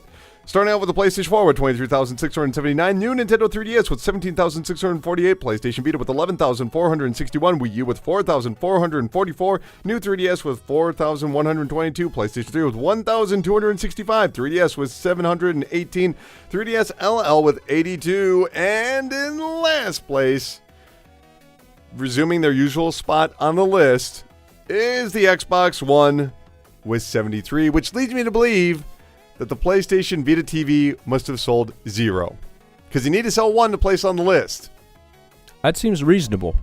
Yes. Like, it actually seems... Well, you can easily go from 15 to 0. I think it was 16 last week, Steve. I'm sorry. Yeah, My really. mistake. Yeah, That's awesome. They sold 0. Yeah, good for them. Good for them. That's how much support they're receiving. Well, that's going to have to do it for the Chart Park, the land where money grows on trees. We only got a little baby. Ow, fuck. We only got a little baby bit We only got a little baby to fuck. a little baby to fuck over here. Want to just power through? We're so close. Yeah, let's We're do it, so baby. close. Let's do it. Okay. Speaking of babies, let's get tiny. It's time for Pocket Talk. Pocket Talk. Pocket Talk. We're not going to be talking about Pokemon Go in here because why would we? We already discussed that in the Chart Park. Let's talk about Nintendo, though, because they have filed a patent a few months back on December 3rd, 2015 in America. They also filed that patent over in Japan a year prior in 2014 for a non-limiting example information processing apparatus comprising a housing and a left speaker and a right speaker and provided in a left end proportion and a right end proportion in the housing and the inside of this housing. Each speaker is arranged such as a vibration direction of diaphragm becomes in each direction perpendicular to a plane surface of a display panel that is preceded in the front of the housing. Why are you reading this? Long story short, they made a handheld. They have a patent for a handheld. Imagine a 3DS with the top ripped off. It's just DS. Like, it's just like a Game Boy Micro. It'd just be an S. Yeah, man. Yeah, that's true. Screen, the brand new ambitious name. So no top screen, just bomb screen. And it looks like a portable system. This does not confirm what they're going to release, but they also do mention that this device would vibrate through the powers of the speakers that actually make it vibrate. So, interesting. So they don't have two screens. It's just one screen. And this could just, people make patents for everything. This could never come to fruition. And that's normal. Do you think it's time to sunset the 3DS/DS model of having two screens? Is that just a time and a place and it's over and we can just walk away from that? Because when I look at that bottom screen, there ain't nothing going on no more. And it's not like we're going to run out of DSs anytime soon. They sold over 120 million, not even counting 3DS. Yeah, I think you can make a pretty solid argument that you could create a one-screen device that does everything that the 3DS does. One screen device. That's so 2004. We're on the two screens. Yeah, baby. Do you think as soon as they get rid of the DS, that cell phones are going to have two screens? Just out of nowhere? God, I hope not. It's all screen on the front, screen on the back. That's what yours is. You Well, got side screens, bro. dude, that is the Samsung Galaxy S7 Edge. It's really new. Not a whole lot of people have it, but it's Corporate shill, ladies and gentlemen. Look, actually, I'm not the biggest fan of it. I'm not the biggest fan because you'll be looking at an app and it'll just read the corner of your hand slightly touching that edge, and the apps aren't optimized for it. So it's like, oh, did you accidentally tap this Lyft advertisement? No, I did not. Well, let's just take you over here. Look at Lyft. Do you want to use Lyft? No. Do you want to download the app for Lyft? No, thank you. Okay. We'll try and hold your phone better, stupid. All right. Anyway. No, I want to keep going with this. Okay. Anyway, let's talk about Nintendo. The Nintendo executive Shinisha Takahashi had this to say about a physical controller by Nintendo coming to smartphones. But Beep, beep. Get on the Jeep. He had this to say. Physical controllers for smart device applications are available on the market, and it is possible that we may develop something new by ourselves. On the other hand, I believe Nintendo's way of thinking is to look on whether action games are really not impossible to create and how we can make it happen to create such a game. I don't know what that means. I don't know what that means. I think either. it means that like just making a touchscreen action game, like they could reinvent it their own way. Mm-hmm. I think we will make applications and not just action games in consideration of what best embodies Nintendo-like applications, including applications for everyone from children to seniors. Why did he even open his mouth? Yeah, controllers, but not controllers for everyone. Action. What? I don't even know. Yeah, what he literally said nothing. This is man. This guy needs to run for office. I'm telling you. Am I Mhm. right? Look at those bozos in Washington. Is there any reason to ever use a controller on a phone or tablet outside of using emulators? Yeesh. I mean, have you ever seen? I haven't. I mean, maybe if you're using a Gear VR, maybe. Mhm. Okay, because you're using a VR experience and Yeah. it's very limited there. I mean, there are games that probably play better if you have a traditional controller. Flappy Bird. Well, I know like Amazon has their own mobile controller. There's plenty of big companies that are doing it, so clearly there's a market for it. If you look at the top 10 selling mobile games right now, I guarantee none of them would need a traditional controller. I don't even know how you play Candy Crush without a controller. Beats me, man. Dude, don't worry. I already rooted my phone so that way I can use my PS3 controller to play games. Did you see Hyperkin came out with it's like a Game Boy sleeve for your phone, and you can play Game Boy games on your cell phone? Dude, that thing is never gonna work. Yeah. It is shady as fuck. Did you see that new handheld device that's like we're putting the power of a PC into a handheld and it has two screens just like the DS? I can't remember what it's called. It's like the G something. You need to watch this Kickstarter video. It's amazing. Within the first 4 seconds, the audio goes out of sync, and I watched it on multiple different sources. Oh Jesus! So it's so hilarious because they'll do different camera angles where it's like zoomed in on the guy's face and backed out, and none of the lips are matching. It looks like I don't even know how to explain it. It looks like a David Lynch film, and they even brag about having Japanese engineers. It's hilarious. Yeah, and it sounds real shady. Let's move on to Final Fantasy VII because it has officially been released on Android devices. Last summer, it was on iOS. Now it's on Android. And this is one of those games that lets you, this is one of those versions of Final Fantasy that'll actually let you skip battles and cheat your way through the entire title. What do you think is going to make more money? The mobile version of Final Fantasy VII? Hell, let's throw in the PlayStation 4 version. Let's keep them separate. God damn, there's a version of that game on everything. What do you think is going to make more money? Final Fantasy 15 or Final Fantasy VII on mobile? Make more money. I'm not saying sell more copies. Final Fantasy VII on mobile. You sure? Yeah. I think it's real neck and neck. Because if you're all like, I love Final Fantasy, but I hate consoles. Who are you? You know what I mean? That's true. You know? But I think there's more people with fond memories of like Squaresoft circa whatever, like late 90s than there are of people who have fond memories of them now. More people with bong memories. Yeah. No wonder you got a degree in sociology. Anyway, let's go to EA. They have launched NBA Live, a free-to-play version of their basketball franchise on iOS and Android. Really important to note that NBA Live will not be coming out this fall. They have decided to release it in early 2017. They're actually just avoiding 2K. Well, hold on. Now, they're giving themselves more time. Can this mobile game build the brand to become more recognizable. In fact, maybe do a lot better this year, because last year was a fucking disaster. Not in terms of gameplay, there were plenty of issues, but just the sales numbers were. I'm surprised that they weren't actually being charged at that point to give away copies of the game. Well, do we know what this game is? Because the 2K version for like tablets and phones is essentially just 2K. It's not very good though. No, I mean it's fine. I mean, if this is a halfway decent basketball game on mobile, and you do have to spend money to get positioned on the app stores. EA's got plenty of dough. Maybe they can create more recognition for this. Hell, what if NBA Live does so well on here they just cancel the console version? That might actually be smarter, since EA knows a thing or two about sports monopolies in video games, and that's a position 2K is at with basketball right now. EA, for the love of God, stop trying to compete with 2K, all right? What do you say we go over to the blacktop? What do you say we turn up the the boombox? What do you say we play some circa 1993 hip-hop, and we bring back NBA Street? Come on, EA! I thought you were going to say white men can't jump the video game. Yeah, no. You want to come over and play that on my Atari Jaguar? I'm busy. All right, that's going to do it for Pocket Talk. Let's take the mushroom. Wow. NBA Live. The thing I remember most about that game is in the tutorials, the camera was stuck in the floor. Oh, God. So you couldn't even see what you were doing. And it was on all the tutorials. They'd start off normal, and then the camera would just sink into the floor, and you couldn't move the camera. I know. I like the frozen Christ pose that players would get into. Now, that was NBA Elite in 2007. Oh, my mistake. I want to say. The thing about NBA Live, though, is that it does have really good shooting. The shooting mechanics, fantastic. It actually... No, I'm for real. So you know how, like, there's that weird circle thing on the floor for 2K?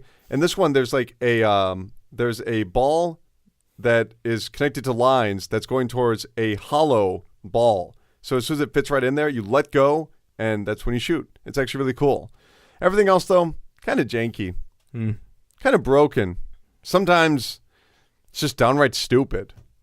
But it's not as stupid I wonder where you're going. as the idiot of the week. Now, hold on, Colin. Before we get into this, you're telling me that this week you found someone who is stupider than the guys who did the CSGO lottery thing. Are those guys stupid, though? They're assholes. Yeah, they're assholes. Yeah. They're assholes. If you're dumb enough to leave your name on the document that traces it back to you, you're pretty goddamn stupid. And you're an asshole. Took a long time to catch him, though. Those things aren't mutually exclusive. Yeah. There was a point where they were probably pretty clever, though. And now they are confirmed idiots and dirtbags and all that kind of stuff. But no one is as dumb as an unnamed Nintendo employee. In an interview with the Nintendo president, Kimishima, he had this to say. In internal sales representative meeting, someone projected that the Wii U would sell close to 100 million systems worldwide. The thinking was that because we sold well, Wii U would follow suit. I do not wish to make excuses, but at the time of the Wii U launch, I was responsible for our sales base in the United States, and I never made any pessimistic comments. I said that since the Wii had already sold so well, we need to clearly explain the attraction of the Wii U if we were going to get beyond that and sell the new system, and that this would be no easy task. I was responsible for selling the Wii U, and I knew what was good about it, so I talked with those in charge of sales about the importance of conveying the attractiveness of Wii U to consumers. I am guessing that some of this communication may have come across in a negative tone. In other words, he was like, hey guys, 100 million? Okay, we really need to sell the system, like, and make it look good? Because there are certain things about this. Haters gonna hate. Can you believe this jackass? He'll never be president of Nintendo. We're gonna sell 100 million. We'll show you. Can you believe this? I mean, I'm now more optimistic that this guy is willing to throw a little bit of shade, being like, yeah, back in the day, I tried to tell him a bunch of stuff, and they would not listen to me, and I knew this shit was gonna happen. Which, I don't think he's the type of bullshit artist that's just gonna say that. No. And that's exactly it. You know what? We live in a world where the Wii U could have sold 100 billion units. Like, that's not far-fetched. But when you don't differentiate your product from anything else and then the bottom falls out, you're fucked before you can even get going. Dude, So the brand recognition for the Wii name was so strong. Why just barely change the name? yeah, We too.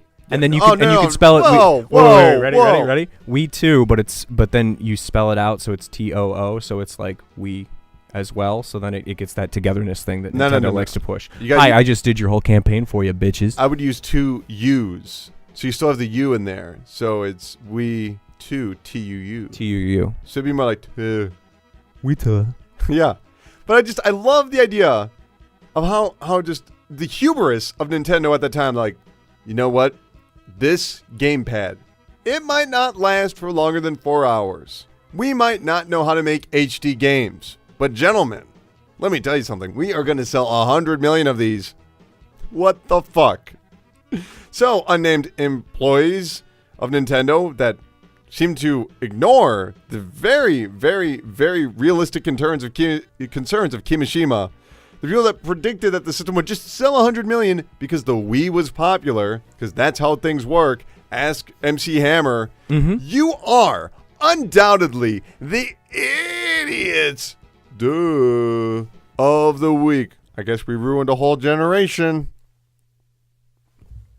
Fantastic. Yeah. I told you. I would say they're dumber. They fucked over an entire generation for Nintendo. Mm-hmm. Well, yeah, it's like hubris versus thievery. Which one's worse? I don't know. Well, you've got one that's sinister and one that's ignorant. Take your pick. There you go. I would give the person that's ignorant idiot of the week over the person that's sinister, unless they are, Yeah. really well, good. and like I have a different reaction. Like I wanna go up to the guy at Nintendo and just do like the smack across the back of the head to him. Whereas those 2 YouTubers, I want to put on like steel toe boots and curb stomp their penises. Well, let's. You know what? That's not an opinion that I share, violent man. You don't want to curb stomp a penis? How do I just get out? You know what? I'm just going to move on. We have a new segment. Not a new segment. We have a next segment. Anything to get away from that conversation. We have a new segment. Well, it's sort of new. If you haven't heard it, it's new to you. Where we listen back to the listeners. Where we talk back to the viewers who email pressurecast@gmail.com, who tweet at pressurecastpod, or even text 954-947-7377. And a little something we like to call thank you for the email. This week, we only have 1 email. Well, we had 2, but we had to move one because, if we're talking about Pokemon Go there, we're just going to talk about Pokemon Go. Gotta talk about it. Mm-hmm. But Keon has sent in a voicemail that's all about E3 and perhaps some new strategies that they could take. Keon, take it away. What's going on, Pressure Cast crew? How is it going for y'all? This is Keon calling from Baltimore. I hope this time that my audio is not messing up on you, Colin. If it is, I apologize in advance. But I had a quick question for you guys pertaining to E3. Now, we know that E3, people are saying it's evolving. A lot of publishers pulled out this past year, and people are a little worried about what the future of E3 is going to be. My question to you guys is this. Since E3 is a big event, and, it's a lot of games there, that, journalists have to cover, insiders, all of that stuff, people in the industry. Do you think that maybe we'll get to the point, because I have heard from certain podcasters that the event is actually easier to cover in the comfort of your own home, looking at your screen, your monitor, or your TV. My question to you guys is, do you think that these publishers may, at some point, start to give out demos to actual inside journalists, people who sign up for E3. Maybe they can't be there, but they want to cover the event, and they want to get their hands-on time with the game. So this way, they don't have to worry about waiting in the 3-4 hour line. They can get their point across through a demo at home, have maybe a 72-hour clock on it. Once that clock is over, you're done. You get to write the impressions up and keep it moving. Do you think that could ever be a possibility? Just wanted to get you guys' opinion. Thank you so much for the hard work that you guys do, and y'all take care. Bye-bye. Keon, thank you for the email. E3, it's a pretty bustling event, even though this was sort of a down year. is it worth all this time and effort for people to just go to this convention? Or should the publishers just give them the games on the gosh darn consoles they already have? What say you, Steve? Well, I'm reminded of my favorite taco shell commercial in which a small child says, "Why not both?" So I think that's the answer here. So I know what you're saying, Keon, because we've seen Nintendo in the past couple 3 years now. They've started to shift away from having a strong central presence at E3. And that's done pretty well for them. They've gotten a good response for their Treehouse stuff. It seems more like what people want to see. I want to see the game. Cool. Here's Zelda for just like 6 fucking hours. Have fun. Watch all this game. And that gets people pumped up. Part of the reason why it works for Nintendo is because, one, they have a small enough slate of releases where they can actually give time to individual games.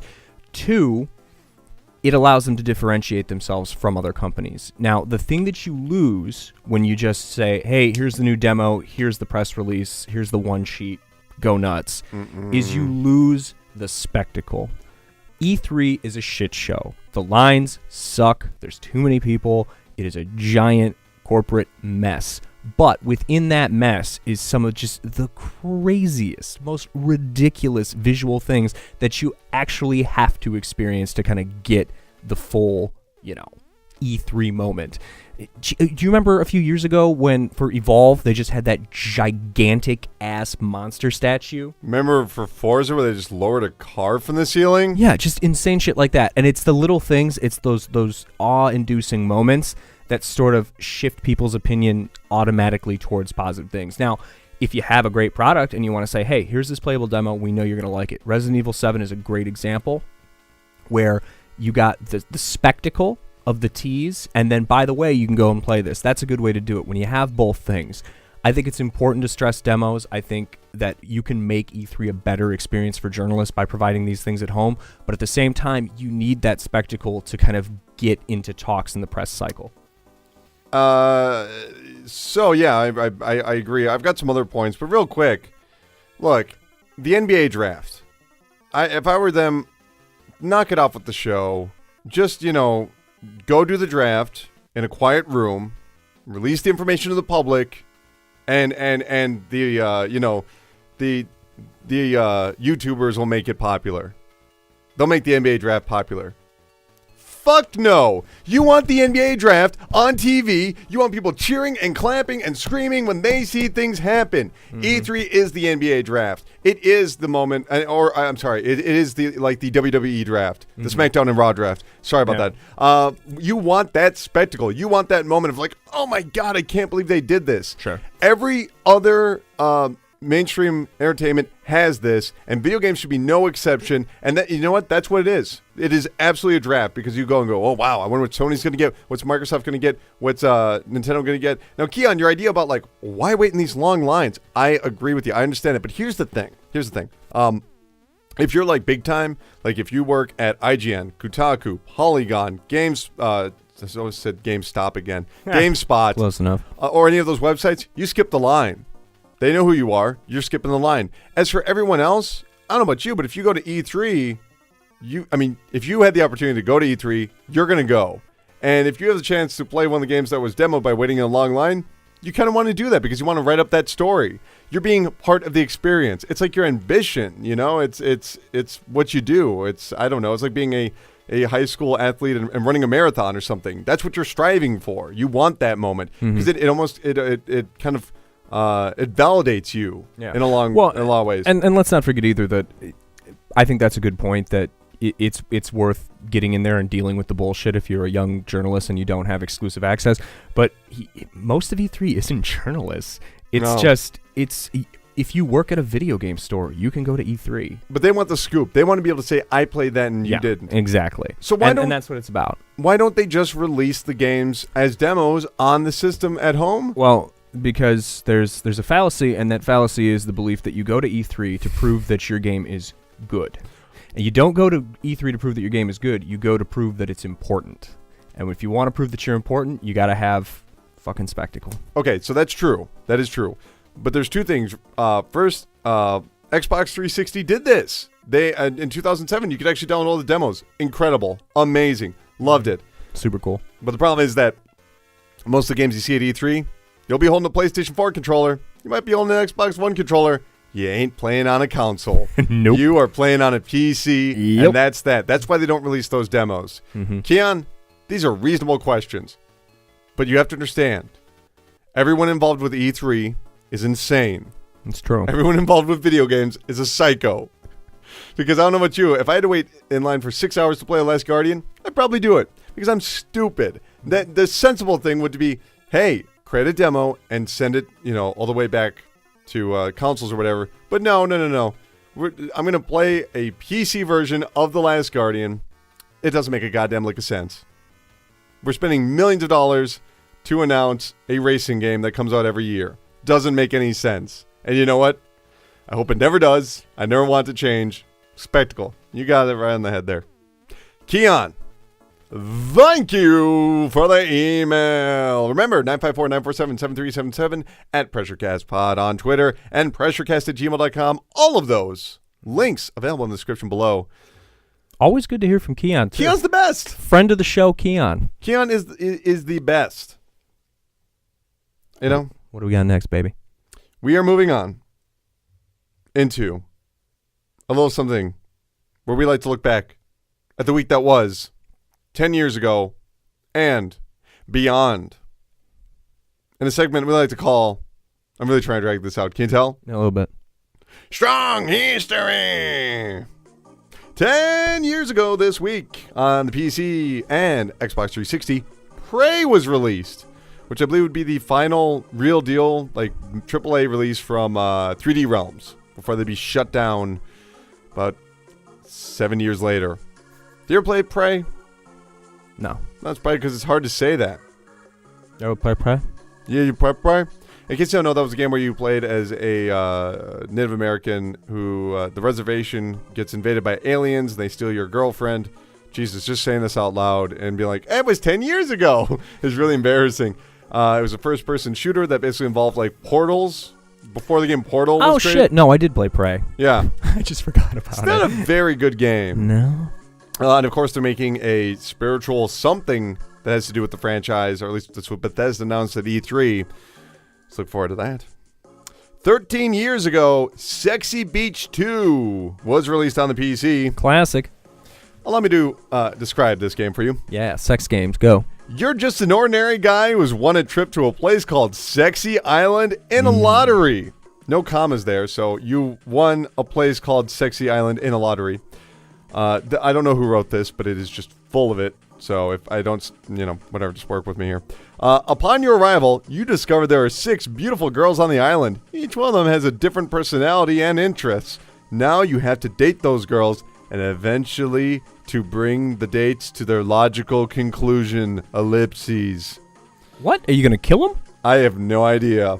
The gameplay of Sexy Beach 2 consists mostly of picking up locations for dates and then watching the girls do various things. I told you I don't know who wrote this. Lots of typos. Various things. Picking up locations, swimming, drinking, etc. The game is divided into days. At some point, the girls whom... They included a whom. They got whomed. Oh my god. You're going to be picking up a variety of locations. Whom. Anyway. Eventually, you'll be able to have sex with the girls at the hotel. Is that the ellipses? During the game, you also unlock various swimsuits and make the girls wear them. You make them wear them. Fucking wear that. The game features 3D graphics with polygonal models. So 13 years ago, they must be looking hot to trot. Animation and free camera rotating and zooming. Sexy Beach 2.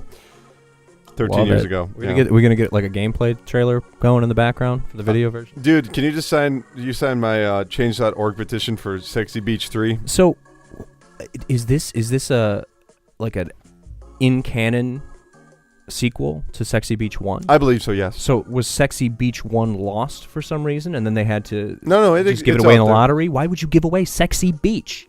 Oh, that's true. Well, I assume that this raffling it away. Well, maybe it's like a different universe, like the Sexy Beach multiverse the is multiverse, very complicated. Yeah. They got the 616 universe and the 696 universe. 15 years ago, Max Payne was released on Windows. That was the very first version of Max Payne. I own Max Payne on the Xbox. I own Max Payne on the PS2. I own Max Payne on the Mac, PC, and the Game Boy Advance. I love Advance. That was actually a pretty cool version. I love the very first Max Payne. Love it. Why don't you marry it? Can you do that? You hear about that guy that's trying to marry his laptop because he's trying to prove a point about gay marriage? Because he's going to sue them if they don't marry him to his laptop. Because 2 consenting adults also equals laptop and some dude. Love that. Maybe if it's like Hal or something. I'm just proving my point through satire. I'm homophobic. 16 years ago, on the Dreamcast, Virtua Tennis was released. Killer game. Totally good, man. Just rocking. 17 years ago, in Japan, on the PlayStation, Legend of Mana was released. There's really only been one really good Mana game. That was on the SNES. All the others, kind of garbage. Agreed. 18 years ago, this is going to be a lot of Japanese stuff. 18 years ago in Japan, Brave Fencer Musashi was released on the PlayStation. That's not bad. That game is, I don't know, man. That game is dope as fuck. But, I'll say dope as fuck. Reminds me of Legend of the Mystical Ninja on Nintendo 64, which is why I like it so much. That's an interesting game, yeah. I don't hate that game. Which, of course, is, what is the name of that character? Goemon? Thank you. Because that SNES game is pretty fun, too. They used to have that in Nick Arcade all the time. Because the girl kept throwing the money she was supposed to be collecting, so she lost. I'm sure she regrets that to this day. 19 years ago in Japan, the very first Armor Core was released by some dumbass studio called From Software. Dumb name. Also 19 years ago. That was my stomach. Did you hear that? Yeah, I heard that. The That's music crazy. will probably cover that. I hope so. Also, wow. Also 19 years ago, Saga Frontier, a forgotten RPG franchise, was released in Japan. That game was always really pretty, but I didn't have much fun playing them. Can we mic my tummy? It's making really cool noises. Don't tummy mics. Don't touch it. Okay. We'll get a lavalier on that, okay? Yeah. Also 19 years ago, It's my favorite Stephen King book. XCOM Apocalypse was released on the Windows, which is a very difficult version. They're not joking around with Apocalypse. Like, that is a devastatingly difficult version of XCOM, and generally regarded as the best when it comes to fans of the classic series. I know that the one that takes place in the water or whatever it is. Oh, I thought everybody's favorite was the first-person shooter prequel. Oh, no, the Bureau? Absolutely. Everybody loves the Bureau. That game could have been so good. It's really sad. 20 years ago on the PC FX, Tenchi Muyo Ryoki FX was released. It's based the fuck is that? It's an anime. I just felt like mentioning it. Let me tell you, if they had this game 10 years ago, well, they had 20 years ago, but if I could have played it 10 years ago, more like 13 years ago, I would have flipped my fucking lid. Yeah, because you're an anime fuckboy. I've not watched anime in a long time. Kind of. 10 minutes. Yeah.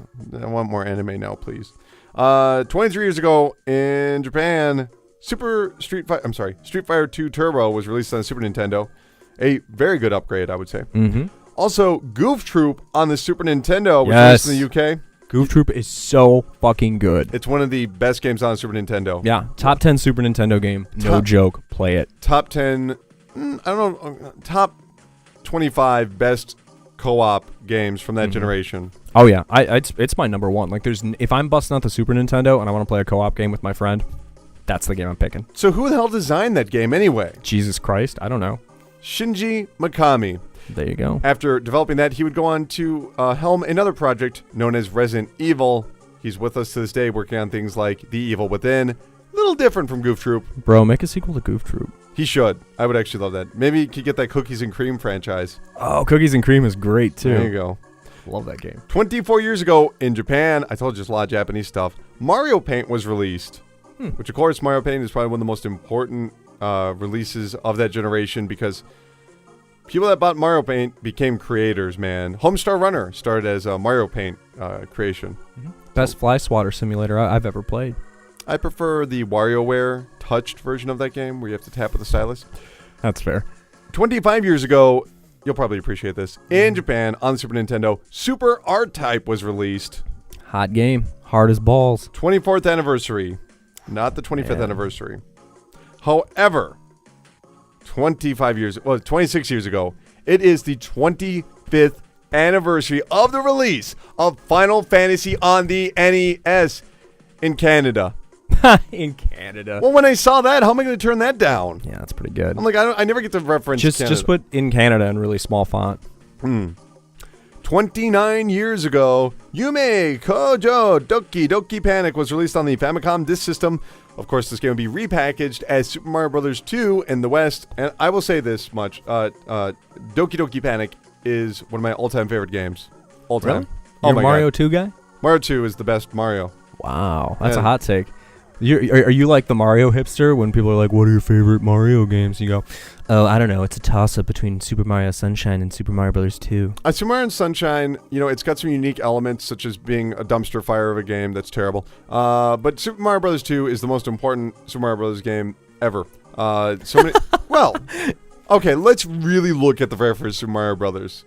Or you said important. That's different. Yeah. Look at the very first Super Mario Brothers. It's okay. It's fun. It really is. Super Mario Bros. 2 introduces so many elements that would be... Never used again in a Mario franchise. Like what? The fucking portal doors, all the weird enemies. The portal doors? You sure? Yeah, I'm pretty sure. All right. What other Mario games do you throw potions and then go into like weird dark worlds I'm just saying that there and are... pull up rutabagas from the ground? Well, yeah, I mean, there's definitely... The minutia of the game is not exactly repackaged into modern Mario titles. But when you look at things like picking up objects... They didn't pick up objects before they created Doki Doki Panic. That's something that is in all of them now. When you play Mario 3, can you imagine playing Mario 3 without being able to pick up items? When you look at Super Mario Brothers 2 or Doki Doki Panic, and you look at the way that they alternated the characters. Oh, this one can jump slightly higher. This one's slightly faster. And then you look at New Super Mario Brothers, or even like Mario Brothers 3, or one of them, I forget what one it is, where Luigi can slightly jump higher, but he's a little bit slower. I'm just saying, Doki Doki Panic introduces so many mechanics that really fleshed out the Mario world. Without being able to grab stuff, Mario 3 would kind of suck. Picking up that shell, flinging it forward, chasing after it, jumping over it, that's fun. And then you look at Super Mario World, I'm just saying, Steve. 29 years ago in Japan, on Mario the NES, hipster. Booby Kids was released. Oh, booby kids. I don't know what it is, but I thought that's fucking funny. You know what? I just like kid boobies. What can I say? That was my impersonation of Colin. I just like kid boobies. I'm moving away from that. Booby kid. Colin Tanner, booby kid enthusiast. And lastly, not the biggest releases, on the NES, the Famicom in Japan, 33 years ago, Donkey Kong and Donkey Kong Jr. were released. Oh, wow, yeah. Cool. Yeah, it's not a big deal. When are you doing a live dive of booby kids this week? Oh, I'm sorry, there's one more thing. There's one more thing. Don't you skip this question. 33 years ago, on July 15th, 1983, in Japan, the Famicom was released, which would later become the NES, which would essentially take the burnt earth that was Atari and create a resurgence in consoles, a resurgence in video games, not like it was before, but stronger, with broader appeal, with better games, with better graphics. So influential was the Famicom that we have everything we have today, because it merged the most advanced technology, arcade-style graphics, with fast, fun gameplay. Telling you, Nintendo was so advanced with their technology, they created a home console that had a side scroller. Changed everything. 33 years ago, the motherfucking Famicom. Please don't make the NX a weak system. Just more evidence right here. Don't make me go into my whole thing about how the most powerful console Nope. doesn't win. Not exactly true. That's entirely true. We'll talk about it tomorrow time. That's gonna have to do 100% true. That's gonna have to do it 100% true. for Strong History. Steve, we had less stories, and we've been here for 2 hours. We Yeah. still have to record. It's got hot combos in this hot ass room. We have to record. Are there combos still here? We have to. Never mind. We have to record our spoiler cast of Inside. So let's get the fuck out of here. Steve, where can people reach you on the internet? You can find me on twitter.com at Steve Cuff. That's at Steve CUFF. That's at Steve CU Friendly Fist. Continuity. Yeah. You can go to optimismvaccine.com. We got tons of fucking amazing articles and podcasts and all kinds of good shit. In fact, we had an article go up just yesterday, and it's about the top 10 movies of 2016 so far, and I guarantee there's a bunch of shit on there that you haven't even seen yet, you fucking nerd. So go there, check it out. It's really good. It's so fucking slow for news that we're all doing this, isn't it? Yeah, this is what we're doing right now. Also, hey, I mean, those are still worth reading. yeah, it's a fucking good article. I'm Also, just saying, you know. we tend to focus less on news and more on long form features, things like that. So good, it's good toilet reading. That's what Optimism Vaccine is, a toilet website, because you sit and you poop and you read it. That's it. Okay. Maybe that'll be our new banner at the top. This is a toilet website. Anyways, we also have a podcast. We have a series of podcasts. We have a podcast network. All kinds of good shit for you to listen to. And you can check that out on iTunes. You can check it out on Stitcher. You can check it out on TuneIn Radio. Colin's going to teach me how to get to Google Play one of these days. I will. He's a fucking liar. Anyways, yeah, you give it 5 stars, review it, check it out. It's fucking awesome. Very good. Go to Optimism Vaccine. I'm going to get through mine extremely quick because we are running out of time right here. Go to youtube.com/videogamesardumb and check out whatever the hell I put up this week. I don't know what's going up. Well, I guess that Inside Spoiler Cast is going to be going up. I might have a review of Song in the Deep on Friday, and then the week after that, I'll have a review of Ghostbusters, the $50 fucking video game. I better be getting a free copy of that movie, let me tell you. Either way, please go check that out. Since we're short on time, just real quick, you're all going to die, but do not fear, because the Pressure Cast is forever. Booby kids. See you guys.